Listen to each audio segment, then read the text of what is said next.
Diesel, quite possibly, and I say the word possibly because it might be debatable, quite possibly the biggest trade in the history of the NBA, at least in quite some time over the weekend, as Luka Doncic headed to the LA Lakers, and we all know how Mavs fans loved Luka. That's where we're starting the show today. Here's how the Mavs fans reacted outside of the AAC.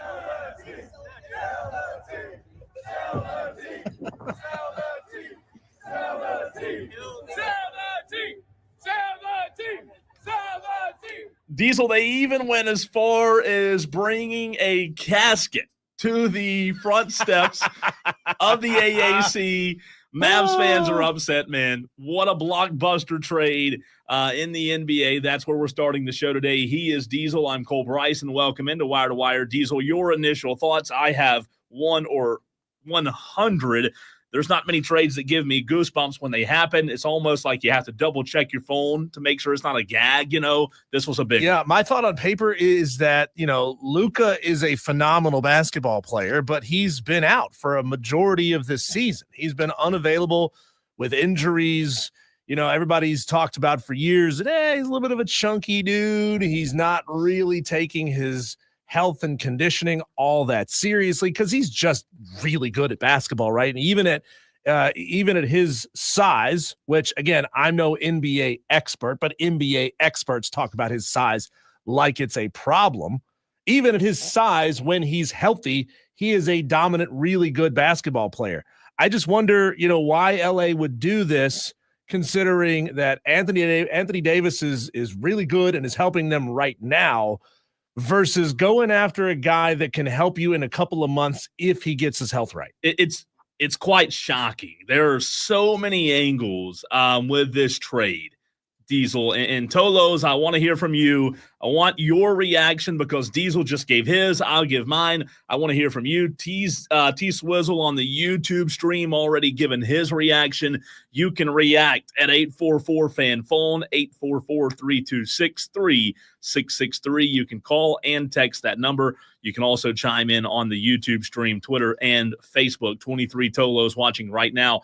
Diesel, there's a lot of debate. When this happened, there's a lot of debate about who won the trade. We'll get into that. But my initial reaction is that the Dallas Mavericks gave up on Luka. They gave up on him. And to your point, about maybe him being a little chubby, he's had some of the same complaints that Zion had, right? Or still does, in terms of not really taking his weight serious, not taking his physical traits serious enough to actually make a difference when it comes to him being a valuable basketball player on the court.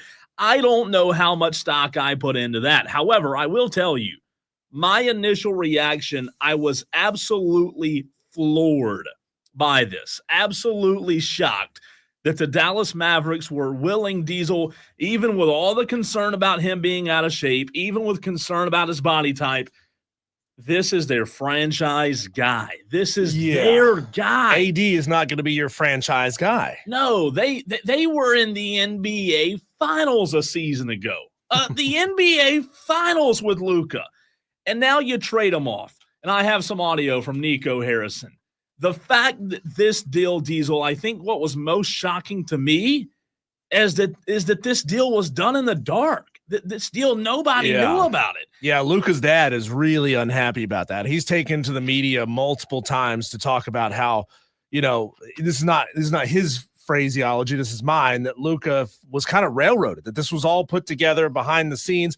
But look, Cole, we're going to talk to Michael Duarte of NBC LA a little bit later on. These teams don't owe players the benefit of knowing every move they're trying to make before they make them. We've turned this into an era where the player has all of the power when it comes to their trades. They can demand a trade. They can act petulant and go get a trade. They get to pick and choose where they get traded to, blah, blah, blah, blah, blah. These guys are professional athletes. They're paid to play, and they're paid to play at a high level. And just like Major League Baseball, Cole, players can get dealt. It is what it is. The business. team doesn't need to get everything approved by the star.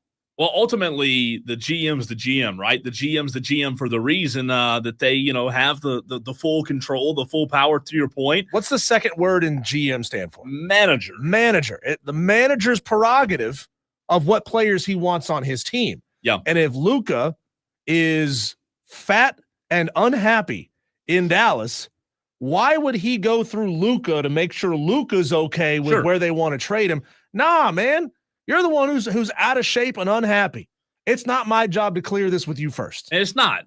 Ultimately, it's shocking, but it's not. To your point, he is the general manager. T-Swizzle on the YouTube stream says, AD for Luka, hell no. WWW. T-Swizzle also says, I know y'all seen the guy that brought the casket to the arena. That was freaking hilarious. I want to hear from you, Tolos. 844-FAN phone, 844-326-3663. 3 texts to get to. But first, here's General Manager Nico Harrison on the Luka trade and what got Dallas to the point of moving on from Luka. It wasn't really like a point. I think it was like, how do we make our team better? There's some unique things about his contract that we had to pay attention to.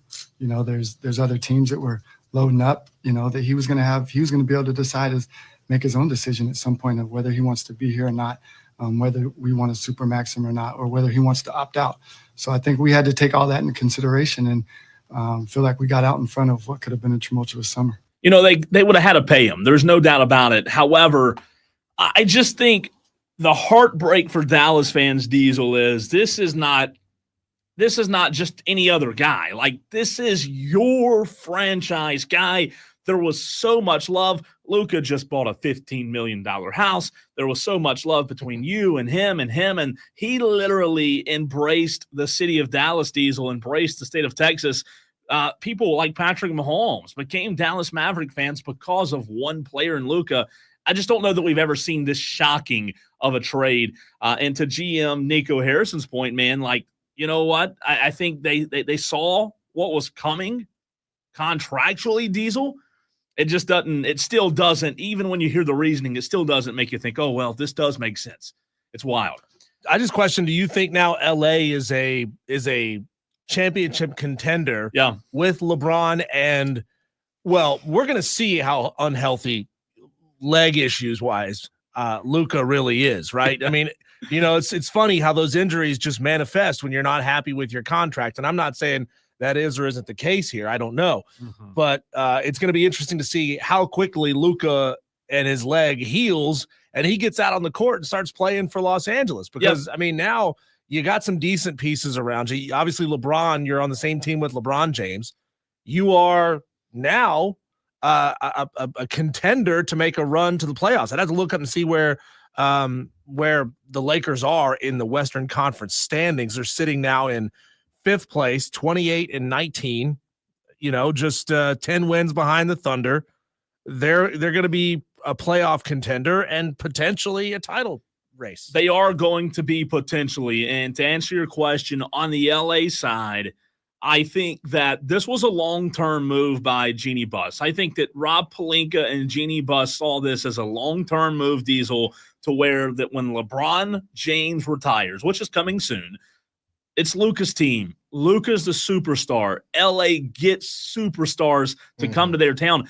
I can't think of a bigger trade. I can think back to Pau Gasol coming to join Kobe and then them going on to win championships. I don't know if that same thing happens with LeBron. I will say this. I don't think it's a win-now move for LA. I think it's a win-now move for Dallas, who needed a rim guy, a rim protector, a rim defender. Diesel now has Kyrie, AD, Klay Thompson on the outside. I think it's a win-now move for Dallas.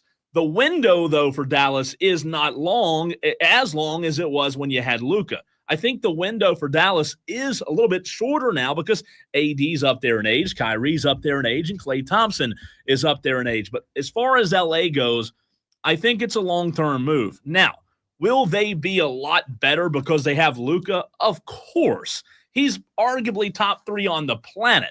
But, Diesel, my concern is him and LeBron are both very ball dominant. They both want the ball in their hands.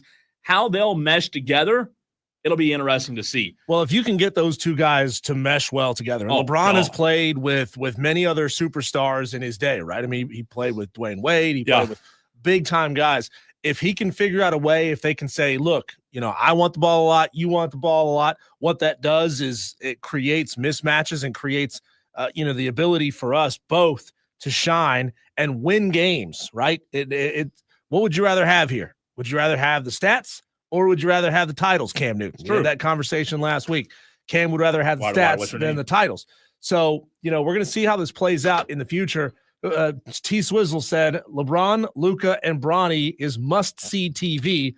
Don't like Bron or Bronny, but can't deny it's must-see. Well, T Swizzle, the question is, how are you going to see it? Because they only put like 2 games a night on television. So it's sometimes you get to see it TV. It's going to be must-see, man. It is going to be fun. I'm floored by it. Let's go to the reaction of the Tolos, though. Dewey, Billy Horn on the phone lines, the text line blowing up as well. We'll get to that. Dewey was up first. Dewey, you are on air. What's up? Yes. I got only one thing to say. Luka Doncic is a petulant child anyways. All he did was win. The referees, they called fouls on me and win. And he got fat. He broke the rules. Now he's gone. Now it's time to get over and talk about the Super Bowl. Thanks, Dewey. Thanks. Can we put Luka and Jimmy Butler on a team together? How would that go? Oh, my God. And James Harden. Let's just put all the crybabies on one team together, and they can wham their way to 6th place.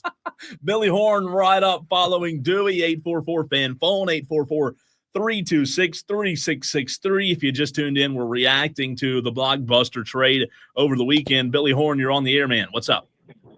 How we doing, fellas? Here's something that I haven't heard too many people say. Why don't we say Kyrie is the big winner of this trade? Luka's out of the way. Yeah. It's now his ball team. A lot of people were scared Luka wasn't going to sign his big max deal in the summertime anyway.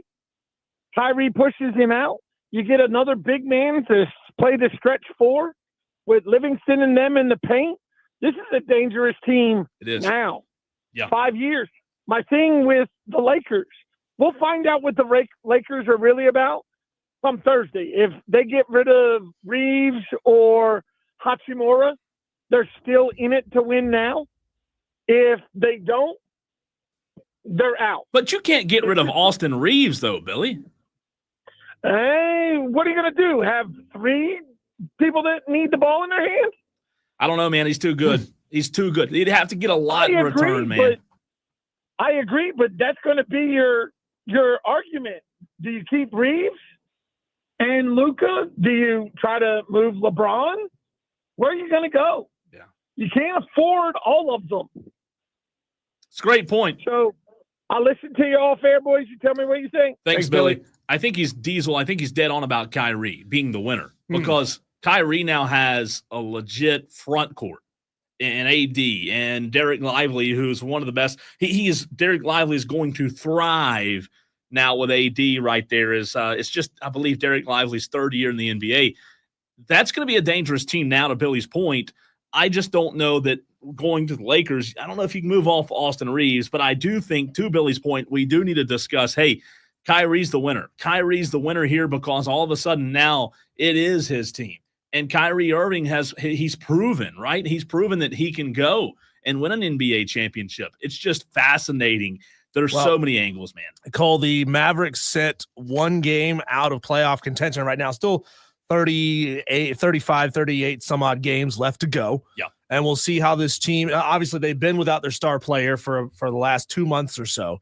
Can the Mavericks really make a push? I mean, the Suns are sitting there just 1 game ahead of them at 25 and 23. The Mavericks are at 26 and 24. The Timberwolves are gettable. The Clippers and Lakers are gettable. I mean, just imagine, Cole, if Luka goes to LA, can't play for a while, and the Dallas Mavericks end up jumping the LA Lakers. Yeah. And so fans are, burning the Mavericks ownership in effigy for letting their star player go. But this may win them some more ball games and ultimately push them past their previous star. I've got some more audio, but let's go to the text line, 844-FAN phone. Let's see. Going back to 9 minutes ago, texter says his weight is a smokescreen. Money is the deal. He can't get a Supermax anymore. Dallas didn't want to pay up. Philip, that was Philip who texted in. Appreciate the text, Philip. Texter says from the 431, and the Lakers need a true franchise player because baby Bron is done soon. So the got him, and the Lakers need and they got him, and Luka dragged the Mavs to the finals. Oh, that's a different text. Texter says Luka dragged the Mavs to the finals. Well, that just shows how good of a player he is, right? Did he drug them to the finals? 803 says, I show up fat and unhappy every day to work. Wish they trade me to the Lakers. Best text so far. Best text. On the stream, Figueroa Tom says, do the Mavericks majority owners, who are casino owners as well, who can't get a casino in Texas legally, hope the team tanks in the future and move them to Las Vegas? That's a heck of a theory, right? Wow, Tom, not bad. Heck of a theory. I like it. Yeah. Tyler text in 844 fan phone. Would you rather be the only casino in Dallas, or would you rather be casino number 500 in Las Vegas? I think the only casino in Dallas. Yeah, right. I think so. It'd be great. There's no casinos in Texas. Dallas? In Texas, no. Texas, really? No. Not even on like reservation land? No, you got to go all the way up to Oklahoma. Wow. Isn't that crazy? You have to drive. Now it's only an hour from Dallas to Oklahoma. I wouldn't know, but that's nothing. They say, they say it's only an hour. Tyler texted in. That's like here to Spartanburg on a bad day. It is. People forget that Luka has been playing professional basketball since he was 16. He's past his prime. Good on Dallas. LA is where old stars go to die, Tyler. I can't agree with that. I can't agree that he's past his prime. Wow.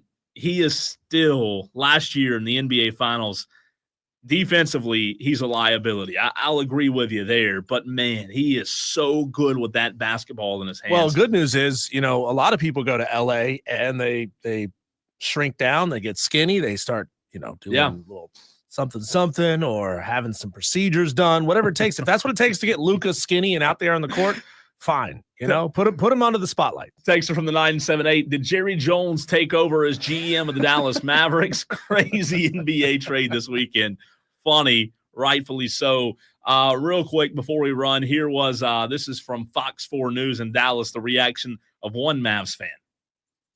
There's no precedent for this in the history of the NBA, that you don't trade a 25-year-old MVP candidate in his prime for a 32-year-old made of glass and a single pick. We just went to the finals last year. It's not like we missed the playoffs. It's not like we lost in the first round.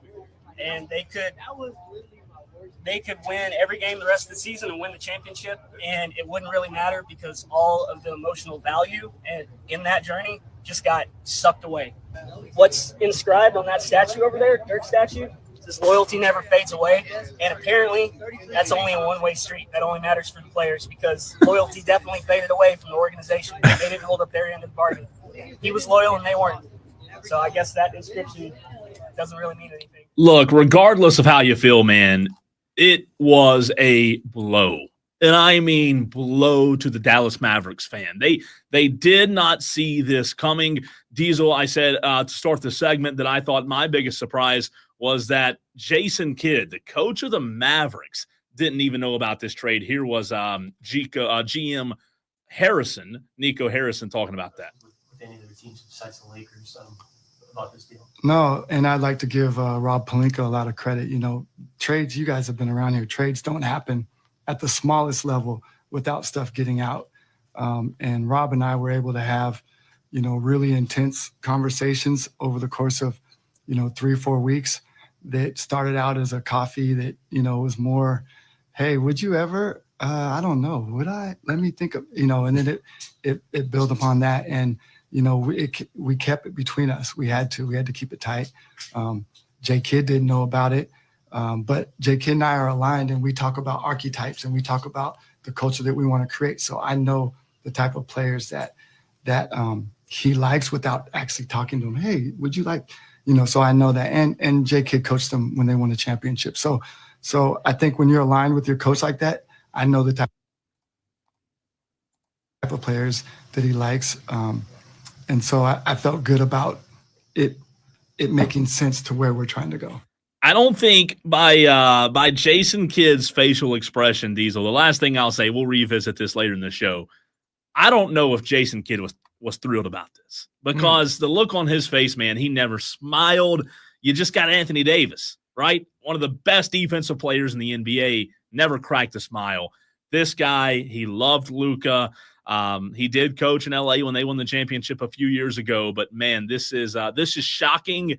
I think the last thing I'll say, I think Dallas is the immediate winner, Diesel. Immediately, I think they're the winner, but long term, I think the LA Lakers will get the last laugh. Well, maybe Jason Kidd just believes that human beings should have two eyebrows. They should be separated in the middle. That's bad. They should be thin and look like not the way I used to draw birds when I was a little kid.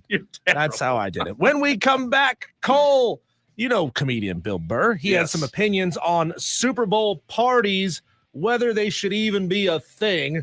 Grumpy old man says, get off my lawn, but I think he's got a point. That conversation coming up next on the Fan Upstate.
You know, Cole, I never really thought about when I go to a Super Bowl party to hang out and watch the game that I don't actually end up watching that much of the game. Like I thought I did, right? Like I thought, yeah, you know, I'm tuned in with everything. Yeah. I'm tuned in with the commercials. I'm tuned in with the halftime show. I'm tuned in with the game. I am immersed in all of it. But then I realized, oh man, sometimes you just miss the game almost with so much going on, with the commercials being such a huge part of it, the food being such a huge part of it. You got to get up and go to the bathroom and go back to the buffet line at some point. And a lot of times you end up doing that during the game, especially if your team isn't in the Super Bowl. Well, there's a clip, Cole, that tends to surface about this time every single year. It's comedian Bill Burr. He was on Conan and he still had hair. So this feels like this was a clip that's maybe like 10 years old. Well, I'm glad you said that because I saw it this weekend, but I didn't know it was old. I had no idea. I thought it was recent, but it was funny. So the question is, does Bill Burr, who is an ardent Patriots fan, by the way, and if this was 10 years ago, this had been, you know, recently after the Patriots dynasty was sort of coming to a close, or when it was still happening. Does Bill have a point? Here's Bill Burr on Conan explaining Super Bowl parties aren't for the hardcore football fans at all. No Super Bowl party. No Super Bowl party. If you're a true football fan, you do not go to Super Bowl parties because it's all a bunch of losers who don't watch it all year. And what they do is they talk during the game and then they shut up during the commercial. And then the game comes back like, oh, how much do you think that one cost? Oh, that's funny. I thought that one stunk. And it's just like, the rage that goes through me through the game. And I just, end up fighting, with somebody. So you just are opposed to them having a party in the middle of the Super Bowl, like, having a half. Yeah, I don't like it. It's the most important game of the year. And they turned it into like this, I don't know what it is. I don't even know what it is anymore. It used to be like a little high school band came out. Yeah. Played a little song. Right. And then that was it. And now they just, shooting T-shirts into the crowd. I really sound like a grumpy old man, but I just want to watch the game. Right. I'm just going to be me sitting alone screaming at my TV. Bill Burr makes the Super Bowl, the championship game for the NFL, sound like the Winston in NASCAR, the All-Star race, right? They turn it into something that a regular season game is not, right? Where there's constant stoppages, where there's commercials for every random .com or whatever, and it doesn't resemble the actual game of football. You know what, though? Can anybody out there, can any listener, Diesel, can any Tolo say he was wrong? I mean, he's exactly right. We love parties. We love Super Bowl parties for, the social aspect, the food, the cocktail weenies, the pigs in a blanket, chicken wings, pizza. What else? Burgers, burgers, chips, chili, dip, all that stuff. Oh, cheese dip. Yeah. All of it. We love them. But is he actually wrong? I don't think so. I think, you know what, as I get older and older, I think I'm with him. I think I would rather sit and watch it alone. Maybe not alone, but maybe with one or two other people. Well, I know that, some hosts who have previously been on this station before have said they watched the Super Bowl twice. Once is at the party with everything going on, right? Sure. The second time through is the next day to actually sit and watch and digest and dissect the actual football. So then you got it on TiVo or whatever, and you can fast forward through all the commercials that you've already seen that most of them weren't as good as people thought they were going to be. True. Or ones that had been revealed 2 weeks in advance. So, like, what's the point? I just wonder, Cole, there's always like 25 different ways to even watch the Super Bowl, right? Mm-hmm. You've got the regular over-the-air broadcast, and then there's the kids broadcast on Nickelodeon where players are getting slimed. You got the Homer broadcast. You got the camera that hangs over the field broadcast. You got the all 22. Yeah. You got so many different ways. Why isn't there just a broadcast for the hardcore football fans? Those who don't want to watch all the silly commercials, they just want to be fed their Bud Light and Dodge commercials like they are every single Sunday, and they just want to pay attention to the game. Why? Like, I understand that the game slows down a little bit in the Super Bowl because you've got longer commercial breaks. So why not spend that extra time breaking down film, having like hardcore commentary during that extra time? So it's a great question.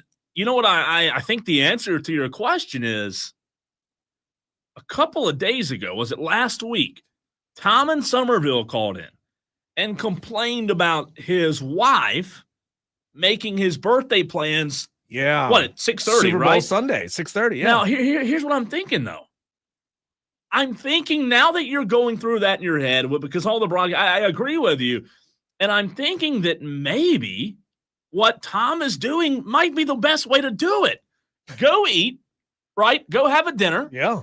With your wife, friends, whatever. If you want to eat at your house, that's fine. Don't start watching the game until, let's call it 7:15, 7:30. Yeah, you can fast forward through all the crap. And then afterwards, you can go back if you want to. Yeah. You can go back and focus on the commercials. I think that might be the best way to do it. And I've never thought of that. Ooh. YouTube TV. Yep. You can fast forward. Yeah. I think that might be a really good idea. Go eat at your house. Don't watch it. Don't fall into the trap at 6:30. Don't turn it on until 7:30. And then the game will end what? You think it's a 3-hour? Well, it's longer. So yeah, it's gonna take now 4 hours to play the game plus the commercials. It's an endeavor. It is, and I'll tell you this: do I laugh at funny commercials? Sure. I don't want to sit there and watch every commercial. I think that might be the way to do it. Well, I like the fact now, Cole, that I'm not plugged into television anymore, so I'm not like. I stream everything, and most everything is ad free. There's still a few apps that you can't get away from, but like I don't watch a lot of ads anymore. So good news is I'm not going to be exposed to all the companies that want to show their ad off before the Super Bowl, which doesn't make any sense. Wait, to me, say right? that again. So you're not on traditional TV. I don't have traditional TV. Yeah. I just do streaming. Yeah. And I use half a dozen or more apps. Yeah. Most of those apps are commercial free. So I'm not exposed to all the commercials anymore. Oh, okay. I see what you're saying. People make a big deal out of your Super Bowl ad, which is, it's expensive to produce. It's expensive to get time during the Super Bowl. But haven't we seen so many of these advertisers spoil their ads and not even wait till the Super Bowl to even release them? They're putting them on social media. They're putting them on YouTube videos, all of the above. I mean, you're catching it from so many different directions.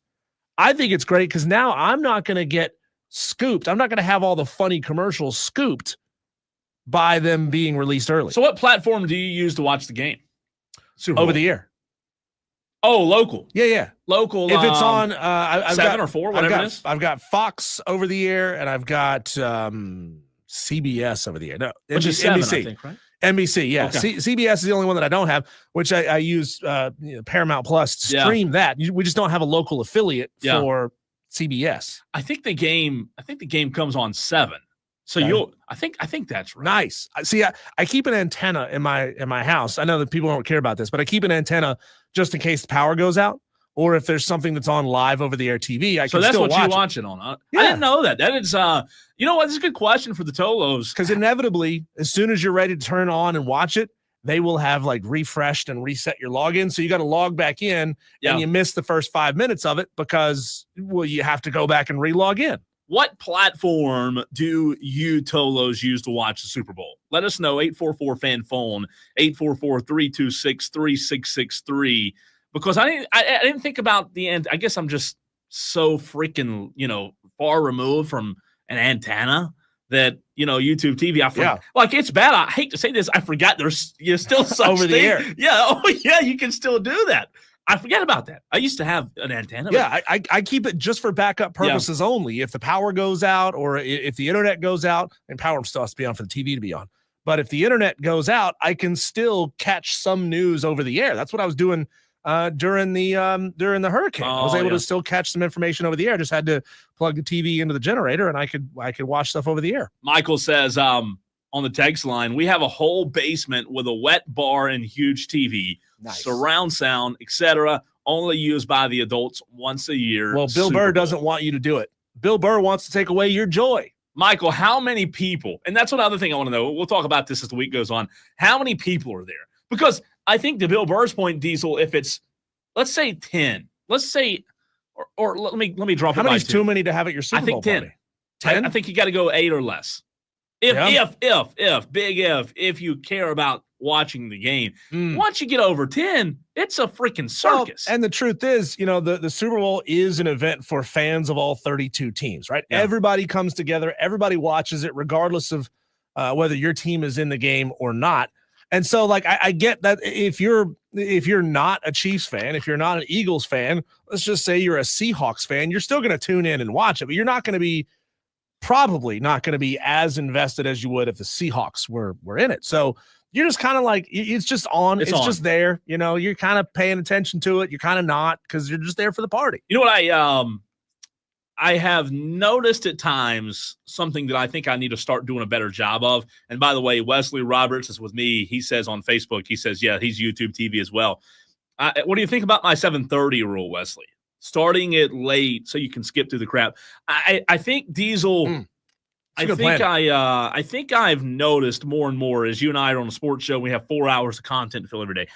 I think, like, I was watching a game a couple of weeks ago. I think it was the Bills Chiefs game, or maybe the Ravens Chiefs. I've seen more and more that I need to start, whether it's on my phone, like in the Notes app, or on an old-fashioned notebook. I need to start writing my thoughts down during the game. Because I'll tell you why. If the game's on Sunday, fast forward to Monday at 3:38, you and I are sitting here talking, I've forgotten the things that I wanted to talk about. No, yeah, it's true. It's hard. I use Twitter a lot. Just like I'll just tweet out my thoughts. And that's a good idea. And I can go back and recapture what I thought was going on during the game. But it's hard. You really have to kind of write a lot of stuff down, especially when it's not your team and you're not like as emotionally invested in it. It's hard. You got to go back and take notes. Wesley brings up a good point. He says, I like that idea, but you'll have to stay off your phone, which is true. You can't open social media. That's hard. Which is hard. Because we all have like updates and alerts sent them to your watch, and like, crap, I didn't want to know that so-and-so was leading at the end of the first quarter. You're sitting there, you hadn't even watched it, and you found out because the ESPN app just alerted you that Patrick Mahomes blew his knee out in the first quarter. Yeah. And all of a sudden, you're in trouble. Listen to this. Michael and I don't know if this is Michael in Simpsonville or a different Michael. I asked him how many people, Diesel on the text line, 35 to 40. Wow. What? He says he's running around all the time trying to keep all those people happy. Michael, how do you watch the game? I don't. If people are at my house for a party, I don't give a rip if they're happy or not. 35 to 40. I'm like, this is a domesticated home. Whatever you're looking for, go find it yourself. I'm watching the game. That's not a party, Diesel. That's a restaurant. That's a riot. 35 to 40 people. What are we running? A restaurant? Who's buying the food? Who's buying the drinks? Which Michael is this? I don't think it's Michael in Simpsonville. Because is this Michael Stathakis? Oh, it is Michael in Simpsonville. Oh, okay. He does let us know on the text line, which is crazy.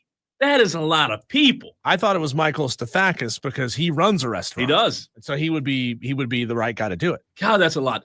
Texas I don't want 30 to 45 people in my house. No way.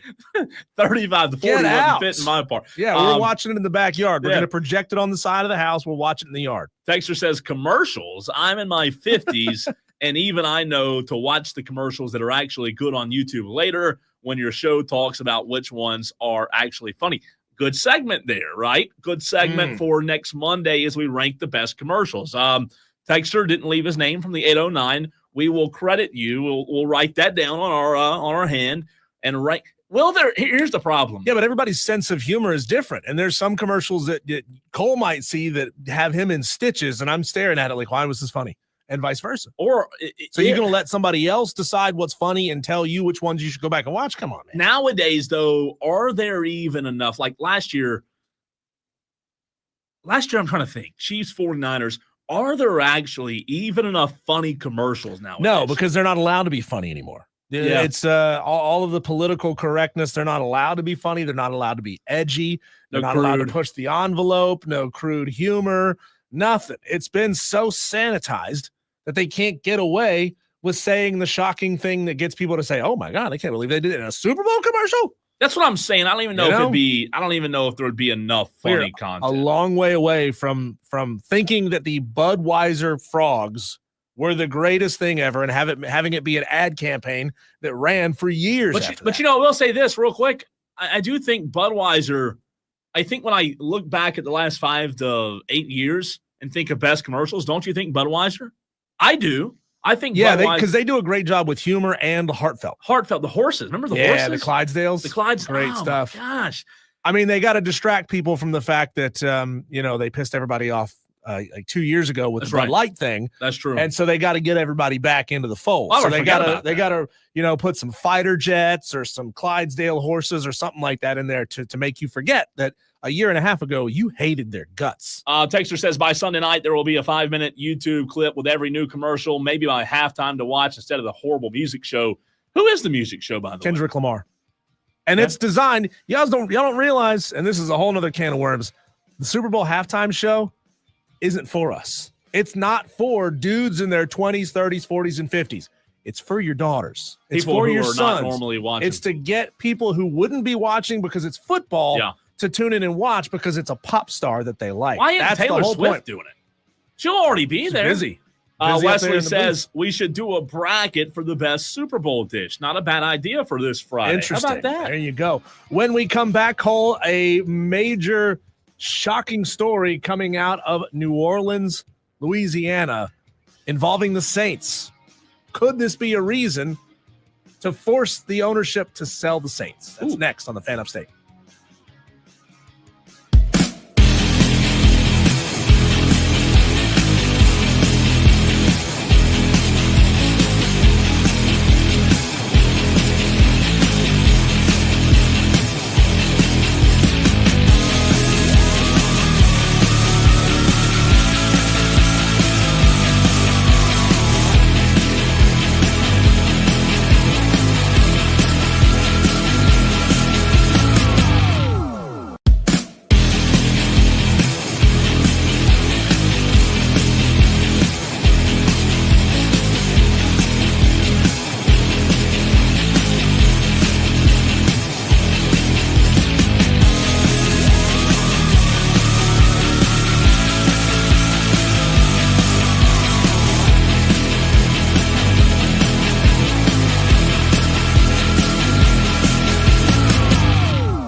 going to start this segment, Cole, with a very basic question. If the owner of an NFL team is revealed to have had a major part to play in the cover-up of sexual exploitation of minors, should the NFL and the other 31 owners force them to sell or even go so far as to force the team to move? I think sell, not move. Because that's what's happening right now in New Orleans. This is an article. This is an investigation that's been going on for years and years and years. But Associated Press just released this. It's on ESPN.com right now. And more information is coming out that New Orleans Saints higher-ups probably played a very large role in keeping the names of known predatory Catholic priests out of the media as this story got so huge about 6 or 7 years ago. First question, is this the first time you've heard about this? No, I've heard that the whole abusing of the kids priest and priests, everybody remembers that story. I didn't know that Saints brass was so deeply tied in. I with forgot about that story. It feels like it's been 10 years ago. I had forgotten about that story. I'll say this. I think you do. I think there's enough here that you do have to say, hey, look, we want you to sell.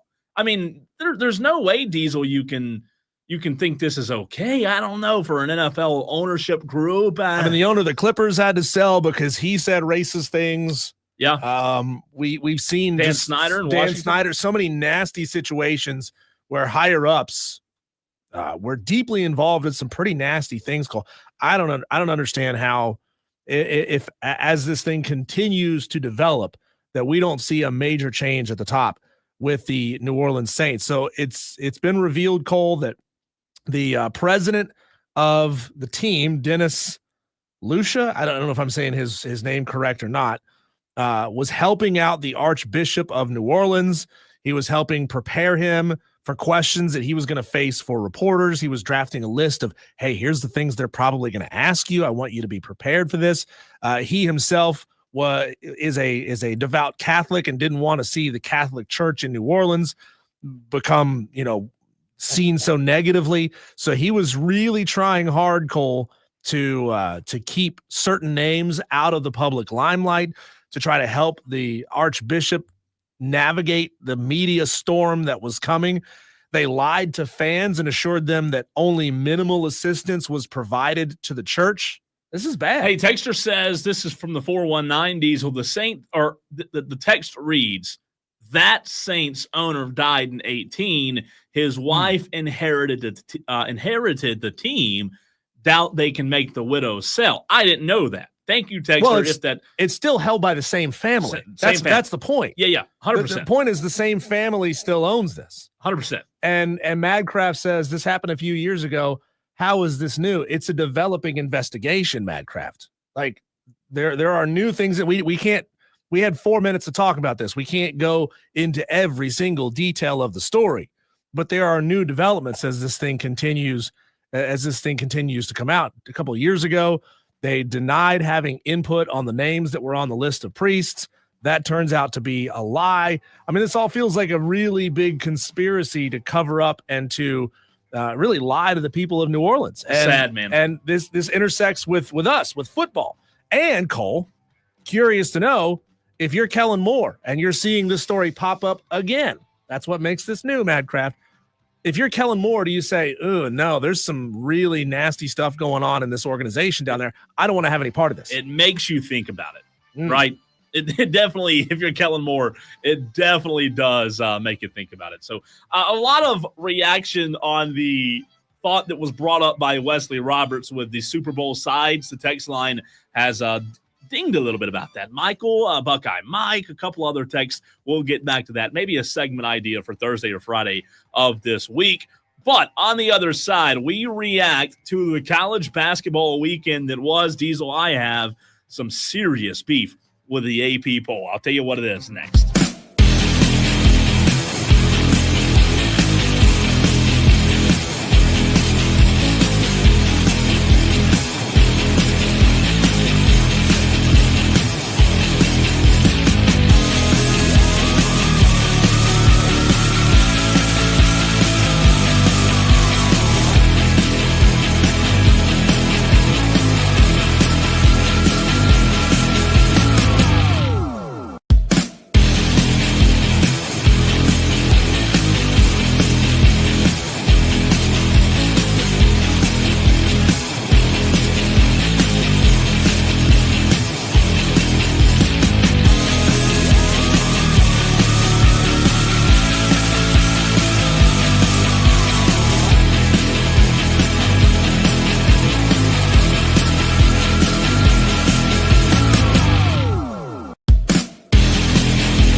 What else do you have to do, Diesel? What else has to be done? The latest AP poll came out earlier today. The top 25. I guess they need to expand it to the top 30, 35, 40, because the 17-4, 9-1 in the ACC, call me a homer, Clemson Tigers, once again find themselves on the outside looking in. Do they forget to include other ACC teams besides Duke, Diesel? Because if you go down the top 25, guess what? You can't find any freaking ACC teams. What else does Clemson basketball and Brad Brownell have to do here? They got to start a media campaign. They need some TikTok dances. They need maybe some photos of the commissioner's wife. I don't know what they got to do to blackmail their way into the top 25, because it is ludicrous that team is sitting outside the top 25. But you know what I'm doing if I'm Brad Brownell? I am using the heck out of that. Yeah. I am at this point. I'm saying that don't even bother. Don't bother putting, because the playoff committee, the selection committee is gonna recognize our quality and they're gonna seed us highly. But for right now, I get to say we're the ultimate disrespected team in college basketball. They still don't think you're good enough. You guys have to have a chip on your shoulder. Brad Brownell needs to go to Dabo Sweeney's office, knock on the door and say, look, where's your paperwork? Where's your pamphlet for the Roy bus? I need that pamphlet, because right now I believe Brad Brownell can, to your point, Diesel, use that for fuel. Not that they need it. They're unbelievable. They're a one-loss team in conference. The only loss they have is to a pretty good Louisville team. There's only one ACC team in the top 25. Put Clemson aside. Think about what I just said, Diesel. Welcome to 2025. There's one ACC team in the top 25. That is mind-boggling. One. Yeah. The ACC used to run the sport. One ACC team in the top 25. It's Duke. They're number 2. Auburn, deservedly so, number 1. I just don't understand this, man. What else? You've won, 5, 6 in a row now? You've got Duke. You have to beat Duke in order to get in the top 25. Well, they're on Tuesday, tomorrow night. They're taking on Georgia Tech at home at 9:00. I think, Cole, if Clemson wins that game convincingly, they'll put them inside the top 25 just so that they can say that Saturday's matchup against Duke is a top 25 matchup. And Georgia Tech's a middle of the road team. It's still a big game at home, because it shouldn't mean that much, but selection committees do weird things. You know what's crazy about it? Think about it like this. To your point, it shouldn't be a big game, but it's a huge game for Clemson tomorrow night. It's a huge game. Georgia Tech, you say, well, Georgia Tech's only 10-12. They're 4-7 in the ACC, and the ACC sucks. It's a huge game. Does the committee that's going to place teams in and out of the college basketball tournament, Diesel, do they weigh the top 25 more than they should? Do they not weigh it enough? If you're Clemson, you hope they don't weigh it enough, because you haven't been in the top 25 much of the season. This is a travesty. To Kane's point on the YouTube stream, it is a joke that this team is – you've won 6 in a row. It hurts them, though, that the ACC is so down bad, right? It hurts that you got a lot of teams hovering around 500, barely above it or way below it. I mean, you've got a lot of quad 2, 3, and 4 teams. There's not a lot of quad 1 teams and quad 1 games.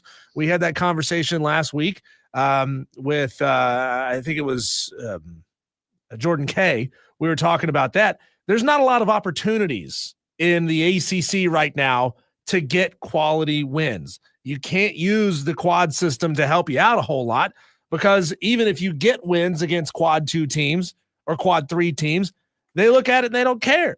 They don't care about your wins over them. They just care about if you lose to them. I don't understand, though, because to T. Swizzle's point, they come out with the AP on Mondays. So let's say you beat Georgia Tech. Then you turn around, let's say Saturday you lose to Duke. The following Monday, after a win over a middle-of-the-road Georgia Tech team and a loss to Duke, the number 2 team in the country, do you really feel good about what's going to happen? Because I think that's what happens. Can Clemson hang with Duke? I think they can. Are they going to beat them? I don't think so. Diesel, I think they beat Georgia Tech tomorrow night. I think they turn around and lose to Duke on Saturday. And then next Monday, God forbid us having the same conversation after a loss to the number 2 team in the country. Are they going to put them in? Would they put them in after a loss? I don't think so. No, not unless somebody else falls. Not unless they blow Georgia Tech out of the water, and then they have like a last second 3-point chuck it up and it goes in and they lose. I mean, that's the only way. That's the only way the committee will look at that loss and say, well, that's still a quality loss. It's just unbelievable, man. It's unbelievable. You beat Syracuse, you beat VT, you beat NC State, Georgia Tech tomorrow night, like I said, and you've won 6 in a row after starting all the way back to the Florida State win on January the 11th. You haven't lost a basketball game in dang near a month. January 7th at Louisville is the last time you lost a basketball game. Before that, guess what? Your last loss was December the 17th to South Carolina. So, Diesel, since December 17th, which is almost a good month and a half, you've had one loss. Well, the committee, that's ridiculous. I think the committee is looking at that South Carolina loss with a huge microscope. And maybe so. Gamecock fans, there's not a whole lot to cheer about this season, but maybe you could look at that and say, well, we're the reason Clemson's not ranked inside the top 25 because we're so bad that the committee says that loss was so bad that even as good as Clemson has been, you don't deserve to be in. I mean, I'm looking at their KenPom numbers, Cole. It's not like the committee is just hating on Clemson. They're sitting at 27 in the KenPom too. Which is crazy to me. To your point about the South Carolina loss, before we look at the rest of the games that happened this past weekend, it was not a good loss. Not a good loss at all for Clemson. I think that 2-game stretch, Diesel, them losing to Memphis, and then and I remember watching that game. That game was on a Saturday. It was super close. Clemson had them. I think Clemson led the majority of the game. Memphis came back at the end of one. The following, Tuesday, they lose to South Carolina. 2 back-to-back losses, though, to a really good Memphis team who's top 25. And then you talk about now a Memphis team a South Carolina team that's really bad. I'd have to agree. That's the only thing that I could point to. It's the only thing that makes sense. So we'll see. But I don't know. A week from today, you beat Georgia Tech, you lose to Duke, are you going to be in the top 25? I have no confidence. I have no faith unless something drastic happens, Diesel. Compare that, Cole, to, you've got a 19-3 St. John's in the Big East, number 16 in the country. You've got a 20-3 St. Mary's out of the West Coast Conference, number 24 in the country. Yeah. And so you're really parsing words, the difference in those schedules there. I mean, it's crazy. It's crazy. Now, over the weekend, we did talk about this on Friday, Diesel, Duke, North Carolina. You remember, you caught me off guard. I forgot this game was even happening this weekend. Turns out, not much to look at. Well, North Carolina showed up for a second half, and that was it. Second half, Duke covered the spread. They won by 17. To your point, North Carolina scored 45. They outscored Duke 45-40 in the second half. But in the first half, Duke outscored North Carolina 47-25. Cooper Flagg, 21 points, 8 rebounds, 7 assists. He was fantastic. I don't know, Diesel, where North Carolina is now. You're no longer – here's what's interesting. You're no longer the blue blood North Carolina that we all knew – just a short few years ago. But now you add on top of that, if you're North Carolina, you're not even competitive with your arch rival. Well, this is not good. I think that's a little, not a little, but that's way too harsh to try to remove their blue blood status. Like I understand they're having a terrible season, and I love to see it. But blue blood status is not something you can give or take away. It's not because of a bad season or two. No, because blue blood status is not based on how good you are right now. Blue blood status is based on how good you've been for the last 75 years. So you can't really take it away. Well, here's the problem. I think the only situation time I think you could ever possibly have taken blue blood status away is just pretending for a moment that SMU had been a dynasty before the death penalty, then you could say no longer a blue blood, because you know as well as I do, Cole, the expectation of the fan base hasn't changed. And if Hubert Davis isn't getting it done, they'll fire his ass and hire somebody else who will get it done. So let me ask you, they'll hire somebody away from another big-time institution. To your point, let me ask you this question. If they don't make the tournament this year, it'll be 2 out of the last 4 years North Carolina hasn't even made the dance. Yeah. 17 They might not even be NIT bound. 17 was the last year they won a championship. So knowing that 17 was the last year they won a championship, if I am too harsh on my blue blood criticism, how long do they keep the blue blood term tag, if you will? Keep it indefinitely. Really? Yeah, you keep it indefinitely because, look, it's the opposite of the dynasty conversation. Yeah. Where we say you have to win 3 out of 5 or 2 out of 5 or whatever you want to say. It doesn't go away. Like a dynasty goes away if you have a down couple of seasons. See, I think blue blood status doesn't go away. I don't know. I disagree. I think if is North UCLA Carolina, still a blue blood? I don't know that. Are they considered a blue blood to those now who watch college basketball? It's a double-edged conversation because there have been programs that have been really, really good over the past 15 years or so who are knocking on that glass ceiling saying, come on, guys, let us in. We want to be blue bloods too. Right. The problem is you can't it's like having old money, right? It's like having, your 5 generations ago or 20 generations ago great grandpa being a Vanderbilt. Even though the family fortune is gone, you're still a Vanderbilt. You're still a blue blood. It's just wild, man. Like they're not supposed to be this bad. They're not supposed to be that. We're not used to this. And if there are any North Carolina fans in the audience, any North Carolina Tolos out there, let us know how you feel. How wrong am I to say that you're going to get your blue blood tag ripped away from you if you don't get your crap together? 844-FAN phone, 844-326-3663. Percy chimes in. Clemson beat Kentucky. Kentucky beat a few ranked teams. I know transitive property does not hold water per se, but they did beat Kentucky. That comes from Percy. He's also the one who said that Clemson has only played one ranked team all season. That's the problem. I get your point there, Percy. They do have ranked Duke coming up on Saturday, and that is the only ranked team on their schedule for the rest of the year. I understand why Clemson is roughly in the 20s. Yeah. I mean, I would say it would be hard to move Clemson up into the top 10. Sure. That's an easy conversation to have there, Percy, because they haven't played ranked teams night in and night out. They have not. But we're having the discussion, why are they outside of the top 25? That's the discussion. They should be top 25. Their resume is a top 25 resume. It's not a top 10 or probably not even a top 15 resume because of the competition that they've played. Texter from the 449 says, in sports, blue blood is a term used to describe the most elite college basketball and football programs. These programs are known for their history of success, large fan bases, and national recognition. Was that AI? It sounds like an AI. Doesn't it sound like a Wikipedia? Stay out of our text messages, Siri. That's exactly what it sounds like. Michael, he agrees with me. Says you can lose it. I think you can.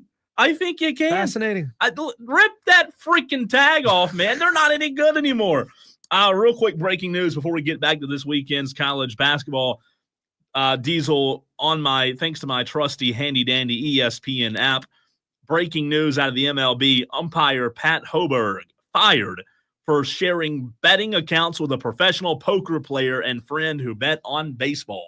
How about that? Oh, some cheating going on. An umpire in the MLB fired for, again, sharing betting accounts with a professional poker player and a friend who bet on baseball. That's intriguing. Fascinating. Some more not so breaking news. We're just excited to tell you about it. Your chance, Tolos, to win a trip to Las Vegas, the Slam Dunk in Vegas from the FAN Upstate. Download the free Odyssey app, log in, and listen to the FAN Upstate for an hour a day to enter. You're Toloing. You're listening all day anyway, so that hour a day, that's nothing, man. That's easy to achieve. One lucky winner going to score round-trip airfare and accommodations for 4 in Las Vegas, plus $20,000 Could you imagine, Cole, the kind of damage you and I could do by going to Vegas, me, you, Michael, and T Swizzle with $5,000 a pop in our pockets? Be bad. It would be a great time. What are you talking about?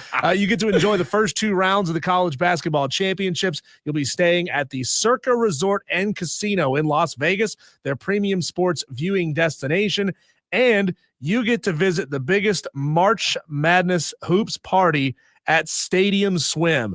You were geeking out over this place earlier. I looked it up. It looks incredible. It's a massive swimming pool with a massive TV, and that's where you're going to be hanging out watching the first 2 rounds of the college basketball championships. Good luck in this national contest. Sign in, start streaming right now on the free Odyssey app. Real quick, Clemson over the weekend, 68-58 over NC State. I did want to point out the biggest shocker for me over the weekend was a game that I was a little invested in between Florida, Tennessee. I told you on Friday that the game I was looking forward to the most was noon Saturday, Florida, Tennessee. First half was really good. Florida held their own, 24-21. Tennessee led at the half. And then in the second half, Tennessee blew Florida out 40-23, ended up winning 64-44. So the SEC, the top of the SEC, and that top 10 in college basketball, Diesel, you never know what can happen. It is a tight race. And I think that we've talked about this already, but when you talk about the SEC tournament coming up, it's going to be a lot of fun. Last thing, Texter says, Cole is wrong here.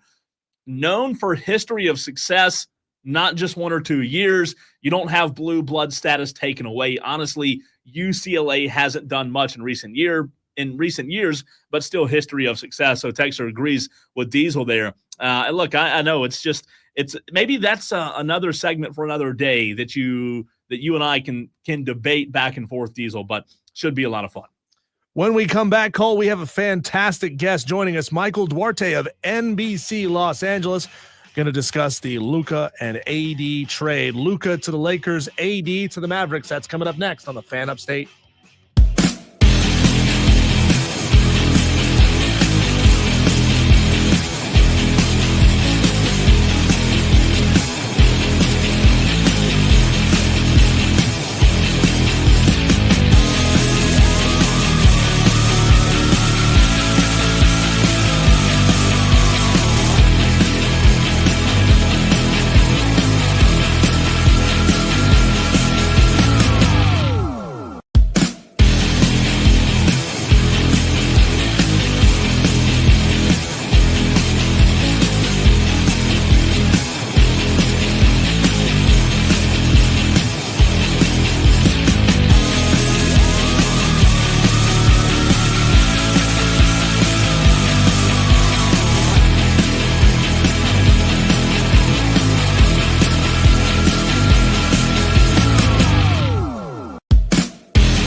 You know, when big things go down in sports, Cole, we go right to the source. We talk to the absolute best.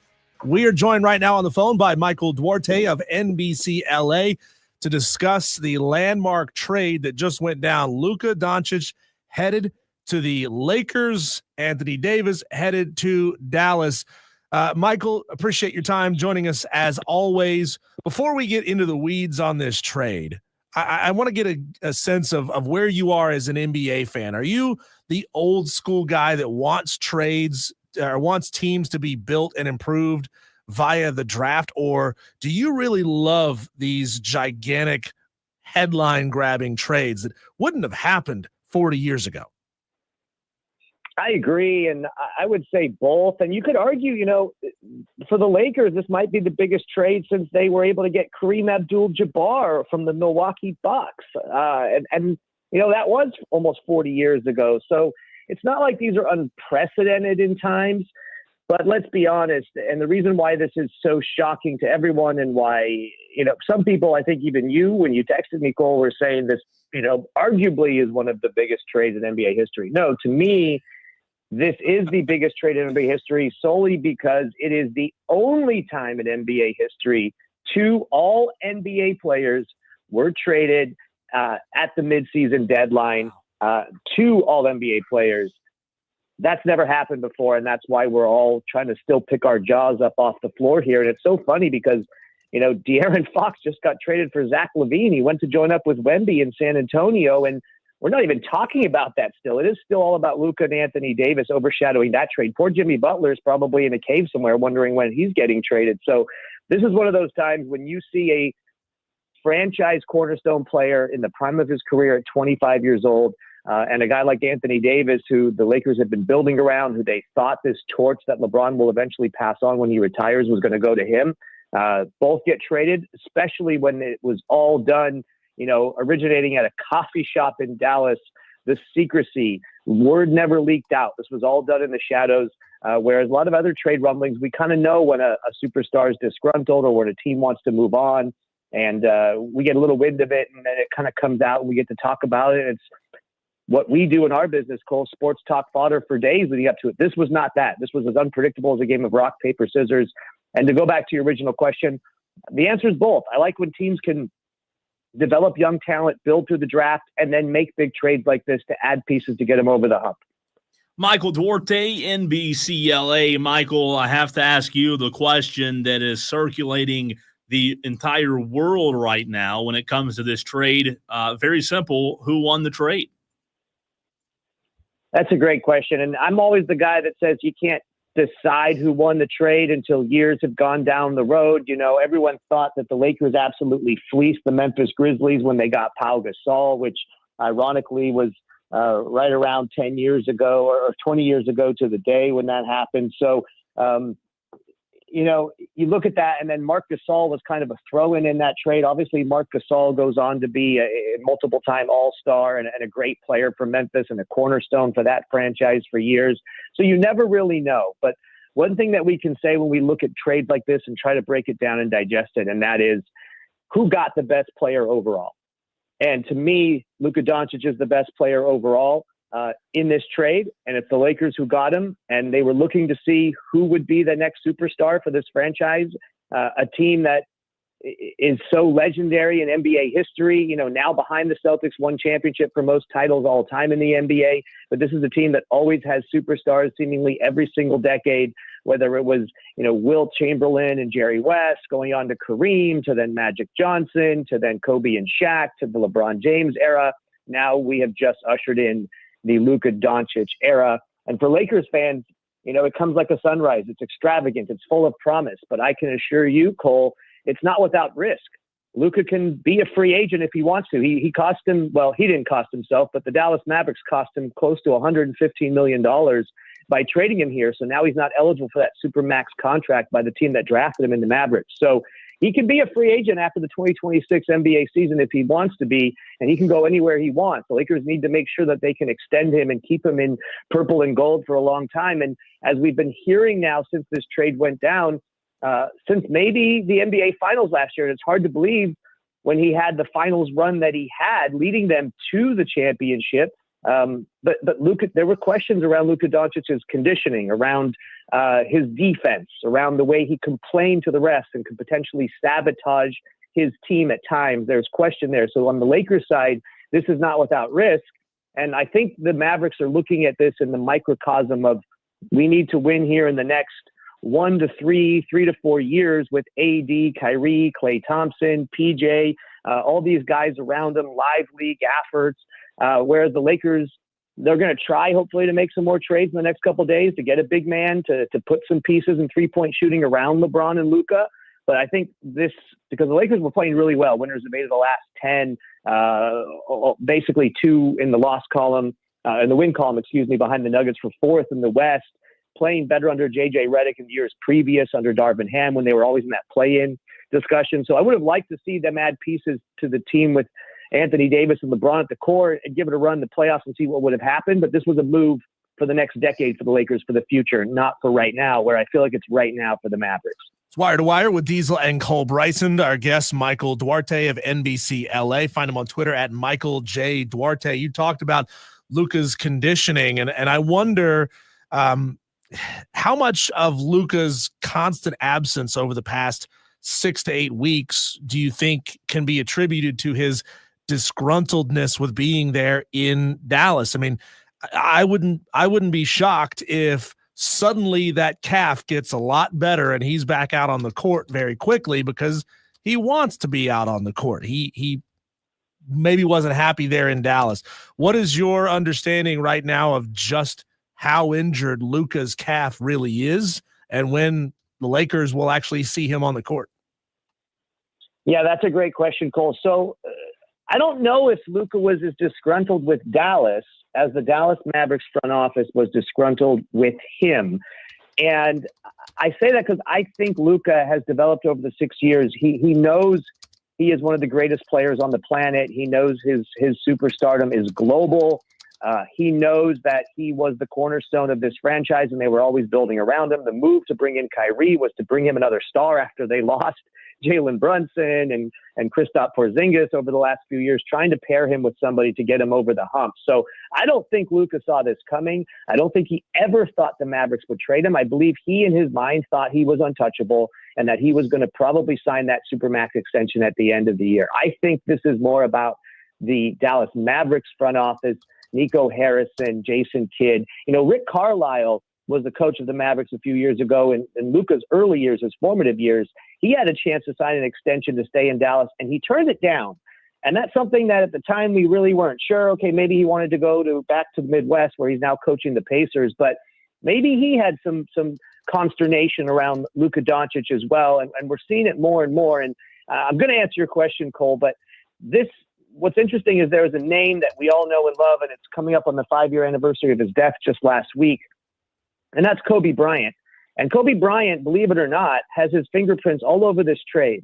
Not only is Rob Pelinka, the Lakers president and general manager of basketball operations, Kobe Bryant's agent and long-term friend and part of Kobe's inner circle, but so is Nico Harrison, who was the one who brought Kobe to Nike as he was an executive at Nike for 20 years.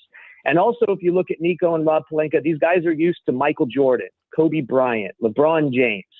Those guys had a killer instinct, a work ethic to be the greatest and the best that is second to none. Look at the LeBron James spending millions of dollars on his body, sleeping in oxygen chambers, anything it can to extend his career.